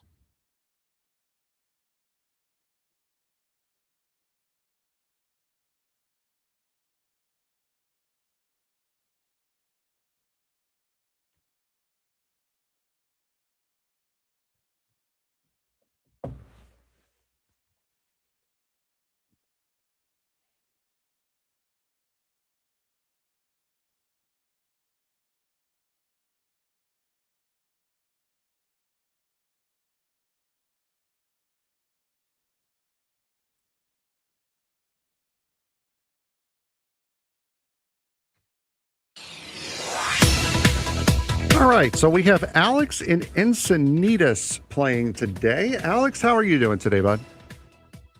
Doing great. Good afternoon, guys. How are you guys doing? Good. Good afternoon. I know Alex, and I'm not happy that I'm playing against Alex because he's a good player. All right, so thanks. Scravy knows his opponent here today, but he does not know the question. I do not. And the question is, the Padres have played 6 international series in their franchise history. Okay. Against 5 different teams. Okay. Who are the 5 different teams that the Padres played an international series against? Wow. Alex, you have the first guess. Okay, I'm going to start off with the Dodgers. They have played against the Dodgers in 2018 and 2024. That is the only repeat player that they have faced. I'm going to go Giants. Team. Giants in 2023. Correct. Alex. Obviously the Diamondbacks. Arizona, yes. Missing the 2 earliest ones. Oh, gosh.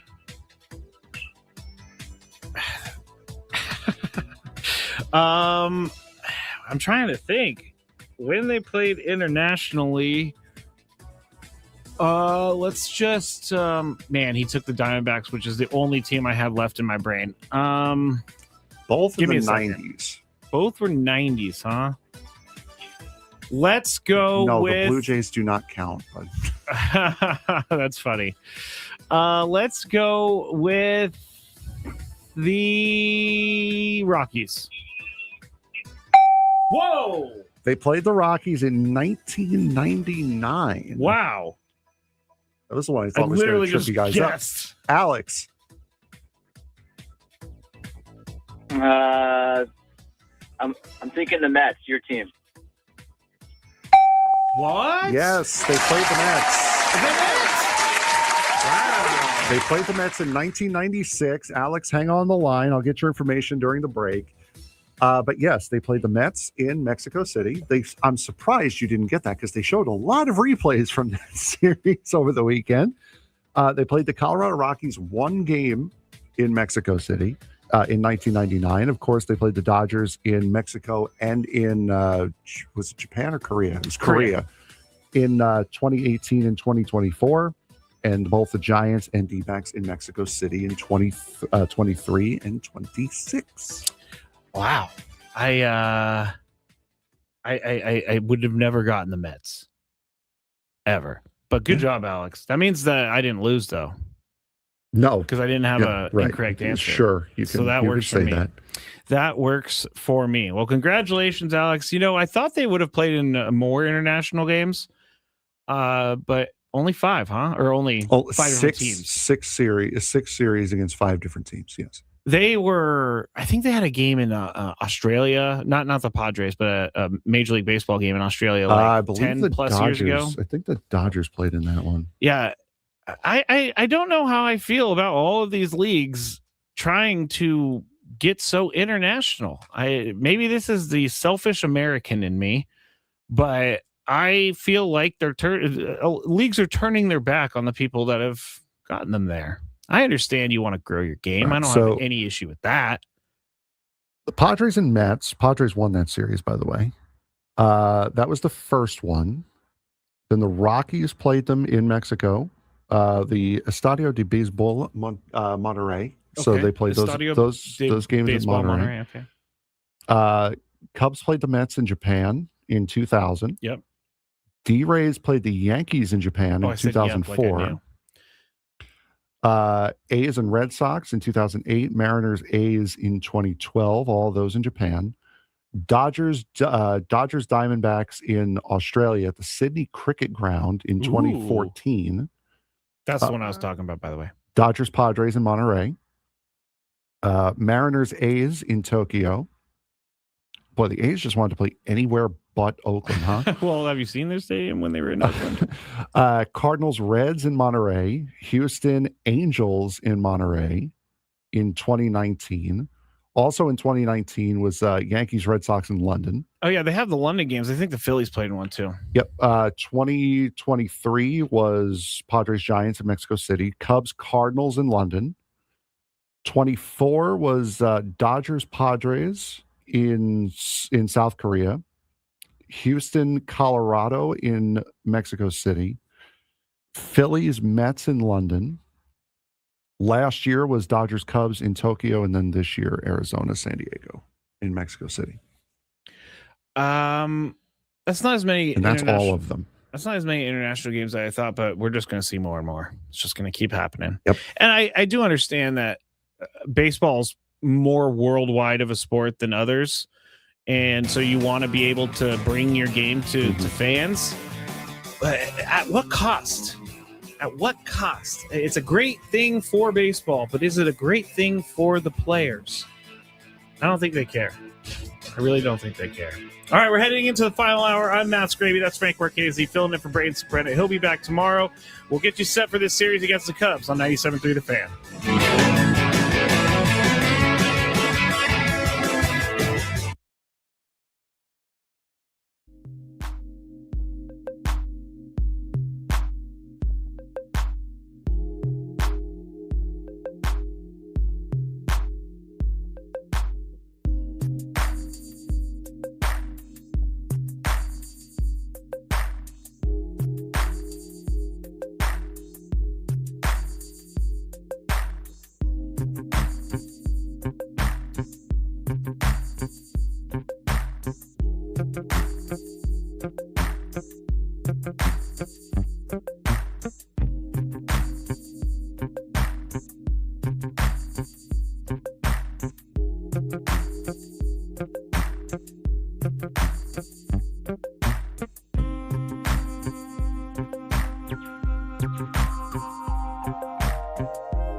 Back here in the Bill House Studios where we know how on 97.3 The Fan. Sorry, I was on Instagram and saw a play where Francisco Lindor was supposed to catch Andrew McCutchen stealing, but he didn't tag him for some reason. And Andrew McCutchen just went and put his foot on the base, and Francisco Lindor had no idea. Why do you hurt me? Why do I hurt you? I don't mean to. Why do you hurt me? I don't mean to. I'm Matt Scraby. That is Frank Marquez here on 97.3 The Fan. Braden will be back tomorrow. We've talked about a lot today. We've talked about Jake Cronenworth. I'm sure we'll banty that around a little bit here in the last hour. We're going to talk about the Cubs coming into town We're also going to talk a little bit more about the superstars and if they're superstarring. But I guess we can say that the Cubs coming to town, I mean, they have the Padres have faced just good team after good team after good team. But I think they may get a little bit of a break tonight on the pitching side, because tonight they're going to face Matthew Boyd, who has a 5.79 ERA for the Cubs. And you have Randy Vasquez going for the Padres. So let's talk about Randy Vasquez real quick, Frank.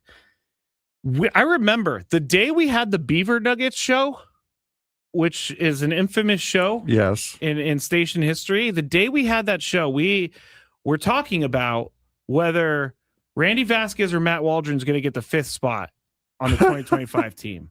So we did the Beaver Nuggets thing. We debated that. And then Nick Pivetta got signed like 20 minutes after we went through all the different possibilities. Really? Yeah, you don't remember that. No. I mean, you're kind of right now. Just because of injury. Yeah. But at the time we said Randy Vasquez, we like what Randy Vasquez is doing. We thought he should be the 5th starter. We thought that he was going to be a guy that's going to help the Padres throughout last season in the future. And we were right about that, at least so far. But I think Randy Vasquez at this point, I don't know that we can say it's a fugazi, as Chris and Tony would say. The start to the year, he's 2-0, 1.88 ERA. He has been awesome this year. He's only had one bad game this year. He went 7 innings at Coors Field, did some great stuff at high elevation, and he might be maybe the 3rd pitcher on the team right now, 2nd pitcher on the team. Michael King, you got Michael King, and then you got Randy Vasquez. But where are you at with Randy Vasquez? Do you think this is for real, Frank? Because I definitely do. Yeah, we've been on this really since spring training, that he has the potential to give you an ace quality season, and he has certainly started off that way. That he is, the way he has pitched this season has been absolutely phenomenal in what you would expect out of an ace style pitcher. He has been the best, most reliable pitcher in this Padres rotation this season. And Michael King has been good. He's still coming back from his injuries, so we're giving him a little bit of extra time. That you know what the 4 and 5 battle is, and now you're waiting on Griffin Canning to come up next week to see what he's going to do. So right now, your ace to this staff has been Randy Vasquez. And from everything that we have seen, his progression over the course of the last couple of years, he is certainly a guy who can maintain this level of starting pitcher. He's not a traffic cop anymore. He is a genuine starter now. The Padres have won all 5 games that he's started in this year. I guess you could say they should have lost one of those, which was the game against the Mariners when the Padres scored 5 runs in the bottom of the 9th.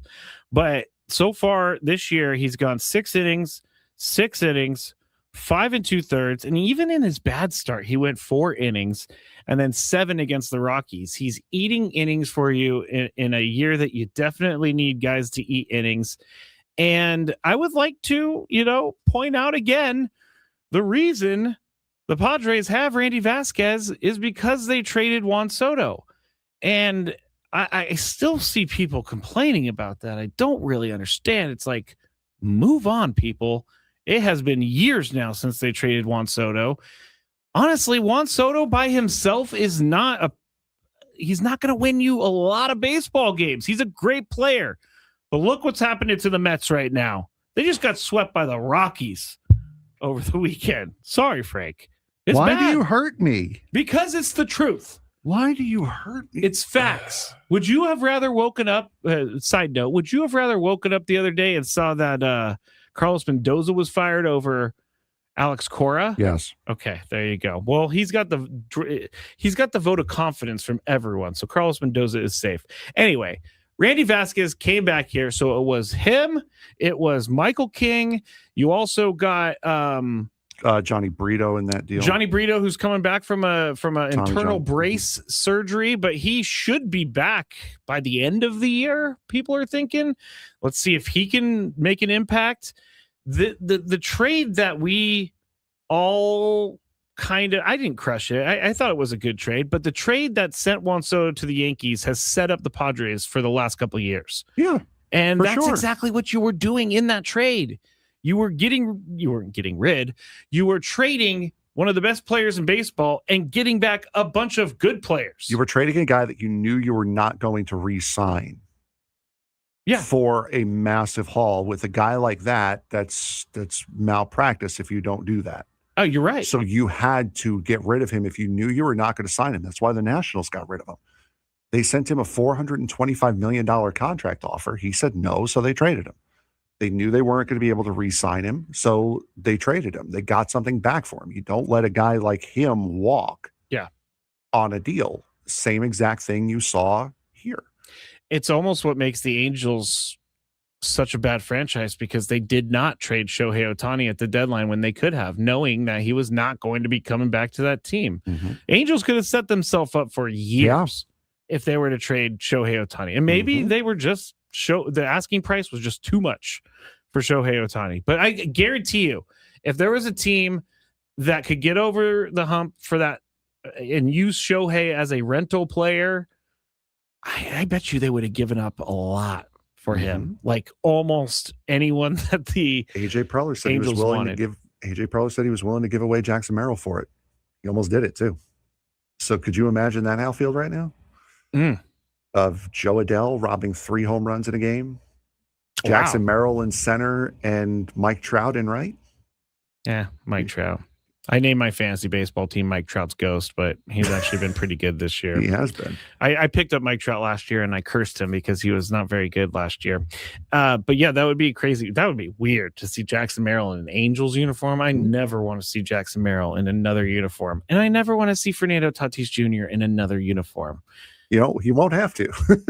Well, with Fernando, at least, you shouldn't have to. I mean, we shouldn't have to, but people want to ship him out as fast as possible. It's okay, though. And I don't get it. It's okay, though. Bob Nightingale said you don't have to now. It's over. It's done. The trade Fernando talk should be over now because they signed Lucas Giolito for $3 million. Don't even get me started on the Lucas Giolito. Like, I don't know why everybody thinks he's the greatest pitcher to ever pitch. And I know that's being me exaggerating a little bit, but I'm seeing a lot of very positive things about Lucas Giolito. Let's see him do it first. Mm-hmm. I know that's a different situation and different players in their points in their career, but I feel like this is another Jake Arrieta move where Jake Arrieta came to town 2023, I think, and it was just a move. It wasn't anything else. That is more or less what this is. It is just another move. You're getting a major league caliber arm that you can fill out this rotation, especially if somebody gets hurt. Now you have like I said, you have Michael King coming off of injury. You don't know how long Nick Pivetta is going to be out. He's a 2021, I think is what. Wow, I was way off, by the way. You know what? 2021 was the year that I did post game. Braden would do pregame. I would do postgame before like they were 10.5 games up. And every night I said, I'm not going to worry until they lose the lead in the wild card. And it happened. So anyway, sorry. Oops. Go ahead. But yeah, I mean, Giolito he is another filler arm. You don't know how long Pivetta is going to be out. You don't know how long Joe Musgrove is going to be out. And it's always good to have that backup waiting in the wings because you clearly do not think that Marco Gonzalez or Tristan McKenzie are ready yet. Honestly, forgot about both those guys. I mean, I knew they were Tristan there. McKenzie, I thought that Tristan McKenzie was going to probably be one of the better signings this offseason if he made the team. He has a lot of upside. He does have a lot of upside. I know Tony was excited about what he was doing, and he still has time. I mean, he's still a young guy. He could still throw it hard. He could still make an impact at some point. We'll see. But yesterday, if we're talking about the pitching, the bullpen was bad yesterday. But I expect them to be good tonight. I expect for them to be right back where they are. We talked about it earlier. Michael King said the bullpen got unlucky yesterday, and we both kind of agreed. In bottom of the 7th, David Morgan, who's usually very reliable, he started the inning. He got the first out in 3 pitches. Then in 4 straight batters, it ended up being the game right there. Jose Fernandez, 2 pitches. Nolan Arenado, 2 pitches. Alec Thomas, first pitch. Tim Tawa hit a grand slam on 2 pitches. So 7 pitches and 5 runs later, the Padres led by 1, and they ended up losing the game, which is going to happen. Craig Stammen said after the game, we've been doing this to teams all year, so now it's our turn to feel this sort of pain. And we all knew it wasn't going to be perfect the entire year. Right. We all knew that. So again, I'm not worried about yesterday's loss. Stephanomics says that Cron-Xander collision was crucial. We talked about it earlier. Was crucial. It could have been a double play, could get the Padres out of the inning. Instead, they get no outs and they load the bases. And David Morgan gives up a grand slam.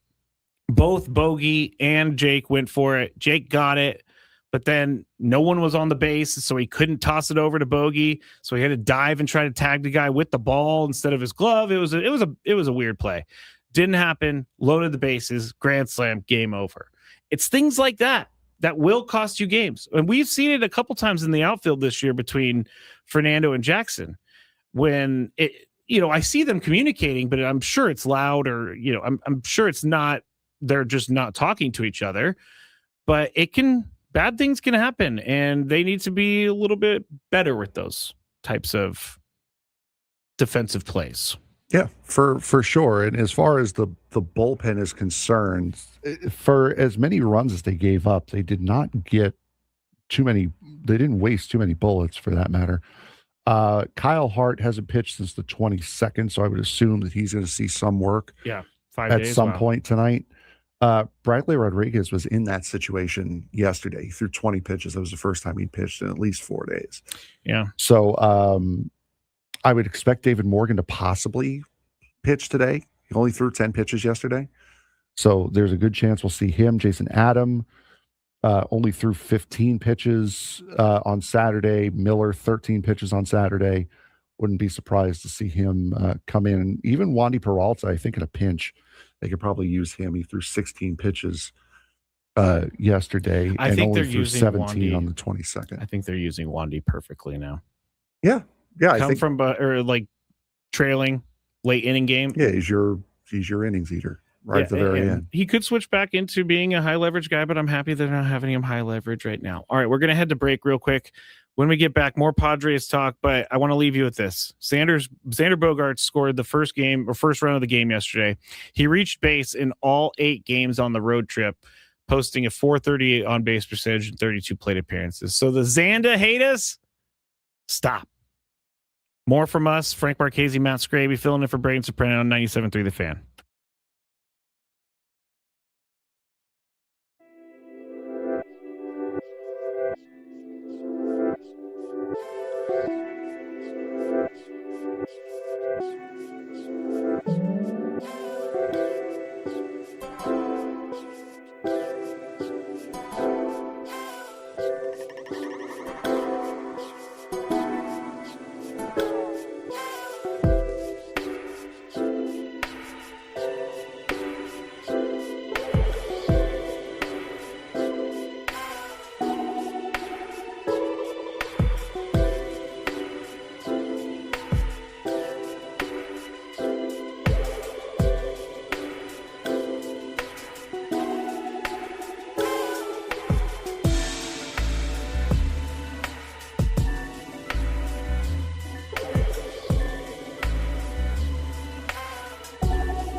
All right, I think I may have been misunderstood about my Lucas Giolito comments. I don't hate the guy. I'm not a hater. I've been called a hater, Frank, for my comments on Lucas Giolito. I am just... Matt Scraby hates Lucas Giolito, confirmed. I am just not... I just can't think that he's going to come in and be a Cy Young guy. I don't understand. Like... He's not. If you look at his numbers over the years, he was supposed great with the Chicago White Sox. He was supposed to be that guy for sure. When he came up with the Nationals, he was supposed to be the number 2 in the heir apparent to Steven Strasburg. He never panned out that way. He didn't. And I will say this. He is coming off of a very good year. 26 starts for the Red Sox last year, 3.41 ERA, 10-4 record, 145 innings pitched, 121 strikeouts. That's a great season. That is a great season. And I'm going to cheer for the guy to do well. And by the way, if you're worried about him, he got hit by a comebacker on Saturday in his start at Lake Elsinore. Seems like everything's okay. He didn't break anything, so it seems like he'll be fine. But like I feel like everyone is thinking the Padres got a steal of a player, but my question is, and it could be money related, but why didn't any other teams want him? Why would teams not give Lucas Giolito, coming off of this year or the last year at the age of 30? Why would they not give him $15 million?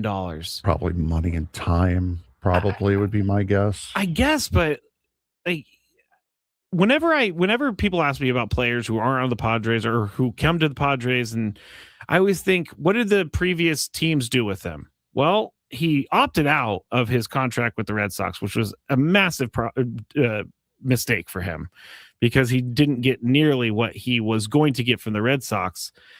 I just not caution. I just want everybody to look at it for what it is. He's going to give up runs.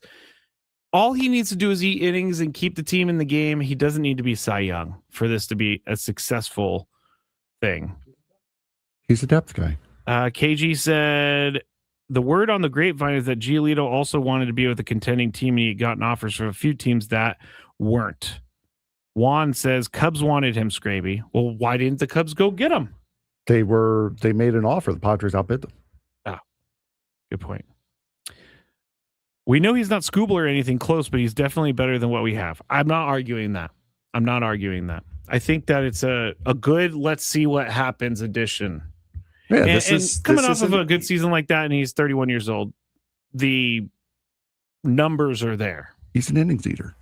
That's what you got him for. He's there to get you to the trade deadline. He's an innings eater. So he's not going to be. He's going to be traded. Is that what you're saying, Frank? No, I'm saying. Are you saying that he's showcasing himself for the rest of the year? Yeah. Mm-hmm. Okay. Yeah, that's what I'm saying. Yeah. All right. That was my Lucas Giolito stuff. I just want to make sure everybody knew. I don't hate the guy. I just want to be cautious about it. In the next segment, as we're ending the show, I want to talk about Pete Armstrong and the Dodgers fans that are really angry at him. But my comment to that is, what do you expect for him to say, Dodgers fans? Dodgers fans are they've always been insufferable, but they are insufferable right now. Just ridiculous in their takes. Like, they think that their team is never going to lose again. And it's very embarrassing for them. It's very embarrassing. But PCA had a comment about that. You got to say that the Cubs coming to town right now, they're coming in red hot. Do you think, Frank? I don't think. I try not to. You try not to think? If there is one matchup you're worried about this week, pitching wise, which one is your worry? Tonight it's Matthew Boyd, Randy Vasquez. Tomorrow, Edward Cabrera, Walker Buehler. Wednesday, Jameson Taillon and Matt Waldron. There's Tuesday and Wednesday are the ones we're choosing from. Tuesday, here. I'm the most concerned about Tuesday. Which would be Edward Cabrera. Yeah, and it would be Edward Cabrera versus Walker Buehler. Taillon's fine. I think at this point we know what the deal with Matt Waldron is. I think this little tryout that he's had to kill time, to allow Griffin Canning to play out as much of his rehab assignment as possible. I think we know what the deal with Matt Waldron is. So you don't expect much from that outing. And to with Matt Waldron, he has no more options left. So he has to be put on waivers. Mm-hmm. If a team claims him, then that's where he's, he goes to that team. And if no one claims him, then he can come back to the Padres. But I think someone's going to claim him. I don't see a team not trying to take a chance on him. I don't think so. And I think the reason why we've said it on the show before is that you're going to need a catcher for him too. Oh, yeah. You don't have many catchers who are used to facing a knuckleball, which is why Campy's been catching him because he has seen it before, both in the majors and down in AAA. So I think Waldron will get through waivers. I don't think he's going to be picked up. But Tuesday's game, I think, for Walker Buehler is a big one. Because, again, it goes back to the conversation that we had earlier in the show. Has Herman Marquez passed him as the guy that after Griffin Canning comes back, when Lucas Giolito's ready to go, is he the guy? Is Walker Buehler the guy who gets the axe? Or do you pull from the bullpen? Do you take Kyle Hart has an option left? Bradley Rodriguez has an option left. There are a couple guys that have options. We went through it on the show on Thursday or Wednesday. And Marinaccio does not have any options? No, Marinaccio is out of options. Luis Campusano is out of options. I know we're talking pitching. Yeah. Let's go through it one more time here. While you're looking at, someone says Hart can go. Hart has an option. I feel like he has an option, but I feel like Kyle Hart hasn't been terrible. I feel like he's been a pretty good lefty specialist, long relief lefty out of the bullpen. Now, he does have an option, so I definitely think that they'll use that if they need to, because they can bring him up and down. Yeah. But for the most part, Kyle Hart, I don't think he should be kicked out. If you're looking at Herman Marquez, and we're talking about Walker Buehler, when Walker Buehler at home this year, he started 3 games, 15 innings. He has a 3 ERA. Away is where he has the issues. 13.5 ERA on the road, and in just how many games? 2 games. So if you're looking at tomorrow night, you got to say, okay, Walker Buehler is in a pitcher's park that is Petco, and he's still learning how to pitch in his new style. Mm-hmm. We've heard this. He is changing the way he's pitching so that he can not have to worry about throwing a 100-mile-an-hour fastball because he can't do it anymore. Herman Marquez, on the other hand, he has been up and down, and he made it through 6 innings on Saturday. From start 1 to Saturday start, here's the number of earned runs he's given up: 4-0-4-0-4. Innings pitched: 3, 5, 5, 5 2/3, and 6. So he's going deep in games, and he's keeping the team within 4 runs, which is, as Mud would say, slam range. So if he's keeping the team in it, you got to feel good about Herman Marquez, but he is just getting absolutely crushed in the first inning. We went through this earlier, but he has a 9 ERA in the first inning, 995 OPS. Second inning, 7.2 ERA, 391 batting average, 982 OPS. Third inning, 318 batting average, 1.121 OPS, 3 home runs allowed. And then innings 4 through 6, 9.2 innings pitched, but a 152 batting average and an OPS of 404, no earned runs. So he's really good the second time through the lineup, but he struggles against the first part of the lineup. And I think you and I were at the game a few weeks ago when they played the Rockies on a Saturday, and he gave up 4 runs, and the Padres ended up coming back and winning the game. But you cannot give up 4 runs and expect your team to win every single time. And I know he was joking, Herman Marquez. 4 runs is nothing for this team, and I'm freaking happy about it, because obviously you should be happy about it. Bailing you out.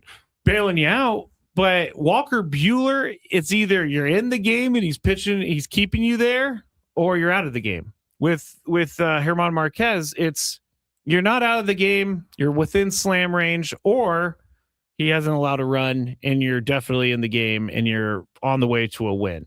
So in that regard, I think Frank over the last 4 hours has made me change my opinion on this. I do think now Herman Marquez moves up over Walker Buehler in our ranking of the rotation members, just because Herman Marquez keeps you in the game.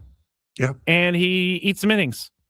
And he's not a guy who's given up 7-8 runs in his starts. Again, 4-0-4-0-4. So that means the next time he starts, he's going to get 0. So if Walker Buehler had to go to the bullpen, I would be fine with that. I don't know that he wants to, and I don't know it's really his choice, but I wonder how those conversations would go.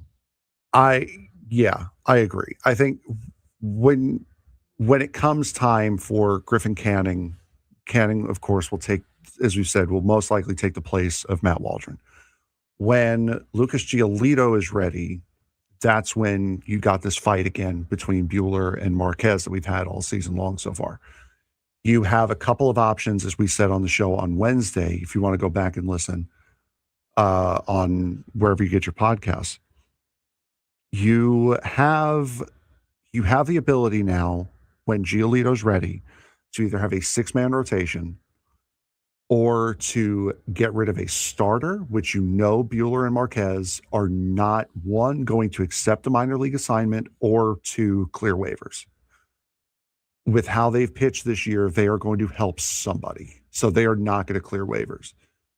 You have the choice whether to have a 6-man rotation, send someone down to the minors, out of the bullpen. As far as the bullpen is concerned right now, David Morgan has 2 options. Bradley Rodriguez has, I believe, has 2 options as well. Adam and Morahone have timed out. They've gone past 5 years of service, so all of the options that they have are nullified. Yes. You're not optioning Mason Miller, as the joke I made earlier, even though he does have 3 options. And Wandy Peralta doesn't have any options. Ron Marinaccio doesn't have any options. So it's really a fight between Rodriguez, Morgan, and Kyle Hart, who has 1 option as to who you're going to send down. You've got to bring up Canning. You're going to bring up Giolito. Joe Musgrove's going to come back at some point. We hope. You have, more imminently, though, Yuki Matsui is going to be coming back. Yeah. And so is Jeremiah Estrada. So you have a lot of guys that you're going to need to make decisions on here very, very soon. And the road has almost gone as far as it can go, as far as the road you can kick this can down. It's about to come to a dead end at some point. It's true. And Juan has been crushing me in the chat today, which is a nice change of pace because he's usually crushing me. He usually crushes me. That's fine. That's fine. Saying Scraby seems to have beef with our starting pitcher options. Yeah, I do.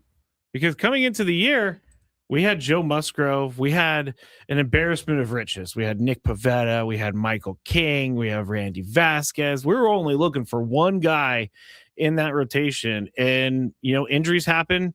Nick Pivetta, I'm just planning like he's not coming back this year. And I don't know that that's the truth or anything like that, but I'm just going to plan like he's not coming back this year. So you got to look at him as a non-option.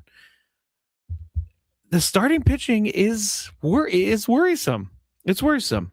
Now we'll have to see how Lucas Giolito does. We'll have to see how Griffin Canning does. And I'm going to cheer for them, but I'm cautiously optimistic about this. Very cautiously optimistic. All right. Let's see. We're headed towards the end of the show.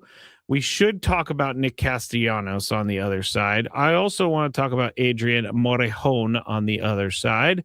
And we'll see where else we go here in the final segment of the Braden Surprenant Show. I'm Matt Scraby. That's Frank Marchese filling in for Braden Surprenant on 97.3 The Fan.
This isn't Judah and the Lion, Frank.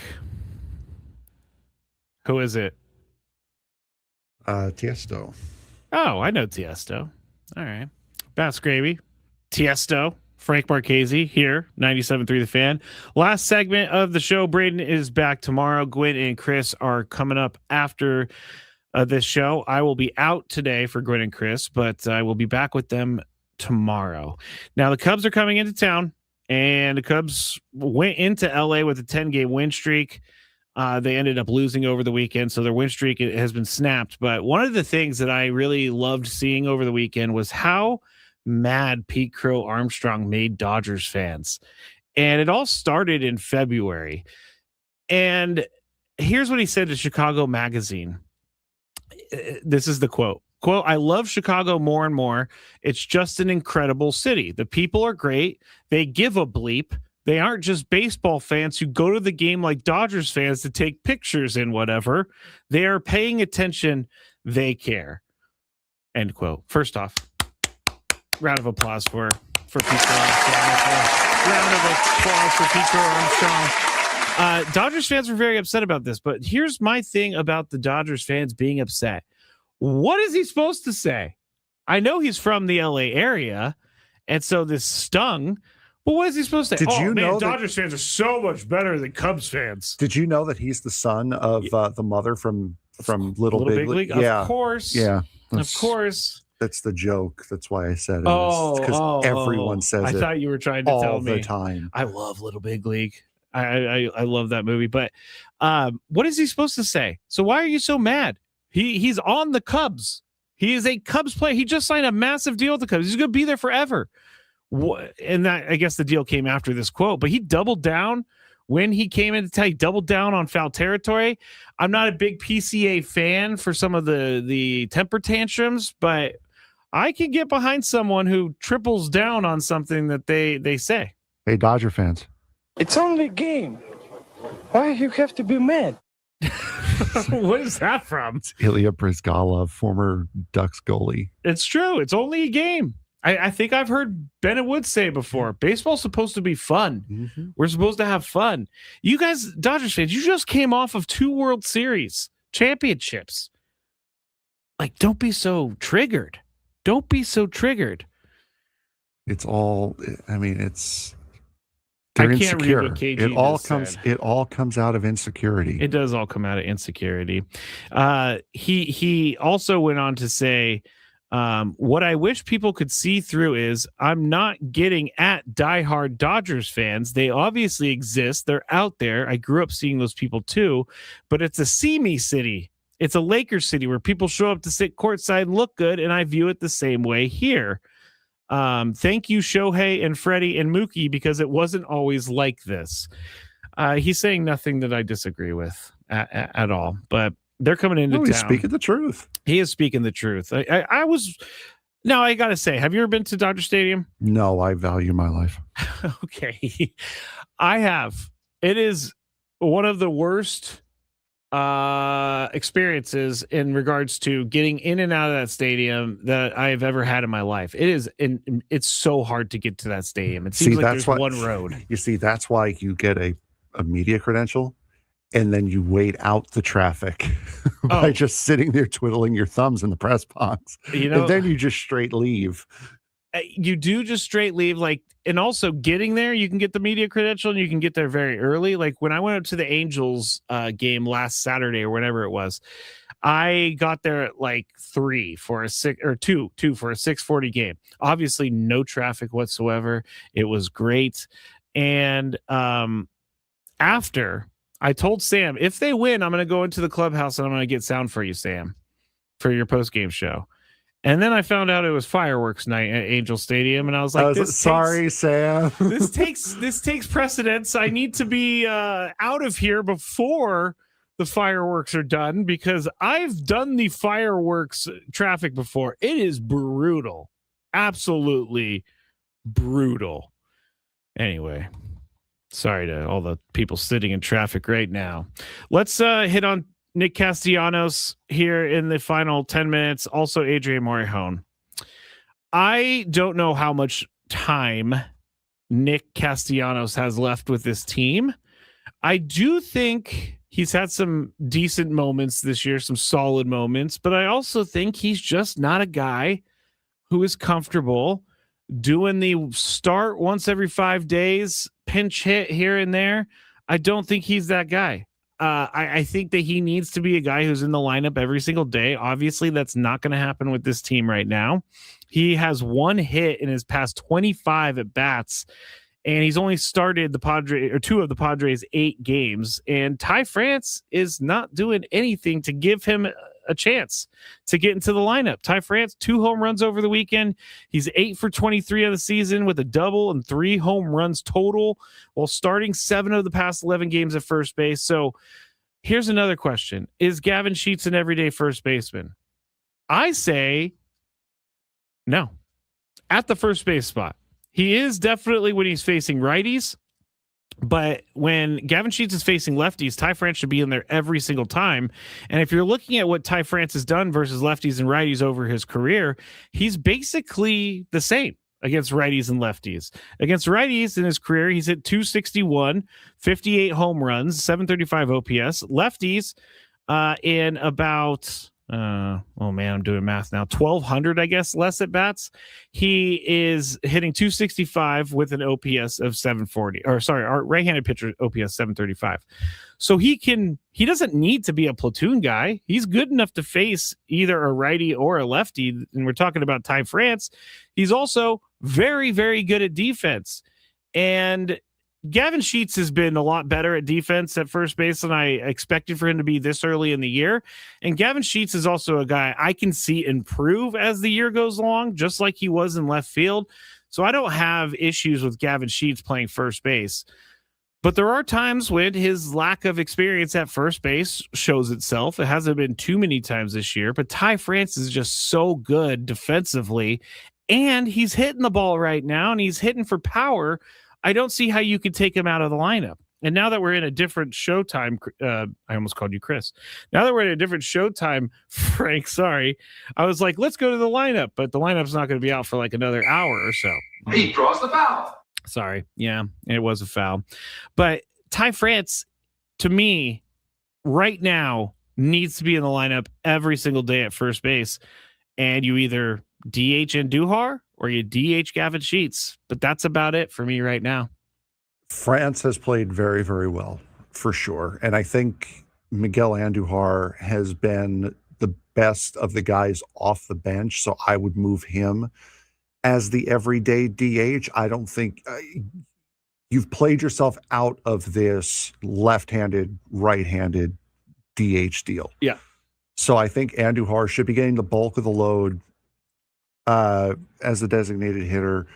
I think you can move France around the infield, give everyone a day off. Go second base too? Yeah, give everyone a day off. You can play third. Andujar can play third base as well. And then you have Gavin Sheets playing first base or in left field to give Ramon Laureano a day off here and there. So I think you've kind of played yourself out of the lefty-righty platoon stuff, platoon DH as of right now. Yeah, if you're looking at Andujar has been great this year. He is hitting 311. He's got 5 RBIs. He has a 786 OPS. He has no home runs. He's never been a home run hitter, though. Yeah, he's always been a doubles, a gap hitter. And he's a lefty killer. So, but out of all the things we just said, Frank, do we see a spot for Nick Castellanos? Is he? Do you think that he's next up to be DFA'd or at least optioned to the minor leagues, which I don't think he'll accept, as you said earlier? I think it's almost there. But I also think they want to give him a little bit more time. I understand why they would want to give him more time. He's a guy who's used to playing every single day. He's not one of these guys who is used to coming off the bench on a regular basis. So, and as Tony says, it's one of the hardest things to do in baseball. It is to come up as a pinch hitter. In sports. Yeah. So I understand why they want to give him more time, but they also kind of need to do what they've done with Campusano in that case, and that's kind of shoehorn some time in for him. Yeah. Make some time if that's going to be the case. And if you're in a spot where you make time for him and he still doesn't perform, then you're kind of hoping that Sungwon Song is ready to go, because he would probably be the guy who goes down. If not, it's Bryce Johnson. But I don't see a way that Castellanos stays on this team for much longer with his contract being what it is. Yeah. And him performing the way he is. I wouldn't be surprised if some sort of sore back happens with Nick Castellanos here in the next couple of weeks, maybe this week. Careful with that, though. You're playing a dangerous game doing that, though. Why? Oh, with the... Yeah, Major League Baseball has cracked down on teams for not But how can they prove if his back isn't sore? Exactly. But they have been looking at it. Teams have been getting in trouble for improper use of the IL. Huh. I found that weird. Like, my back hurts. You're lying. That's all they can really say, I guess. No, it's not. I meant to say this earlier, but I didn't. When we played the sports standoff, Alex qualified for a chance to win the grand prize this month, a pair of field level seats, the Padres Phillies on Memorial Day. I'm cleaning up things. The lunchtime hour, Frank, is that still something that we... Yes, it is. How did I forget that? I'm waiting for the tacos. Where the damn tacos at? This noon lunch hour is brought to you by the Craft Taco, bold flavors at 2 locations, Sorrento Valley and inside Balboa Park's Natural History Museum. Jeremiah is angry that he's 2 hours late. I know. He does sound angry in that clip, too. As long as we're doing this, we're broadcasting live from the Bill House Studios, where we know how, and all guests are brought to you by SDCCU. It's not big bank banking, it's better. We're coming to the end of the show. Did we fit everything in, Frank? Oh, I wanted to talk Adrian Morejon real quick, because Adrian Morejon threw 10 of the 11 fastest pitches of his career during his inning of work on Saturday night. He said he does look at the velo because he knows he's throwing it hard, and he is enjoying seeing that he is throwing it hard. Entering the season, 4 of Morejon's 2061 career fastballs had reached triple digits. His career high was 100.7. He has thrown 34 pitches at 100 miles an hour or faster this season. And Saturday, he hit a career high twice. Dude hit 101.7. If you round that up, it's 102. And so Mason Miller is not the only guy who can throw hard and throw over 102 miles an hour in this bullpen.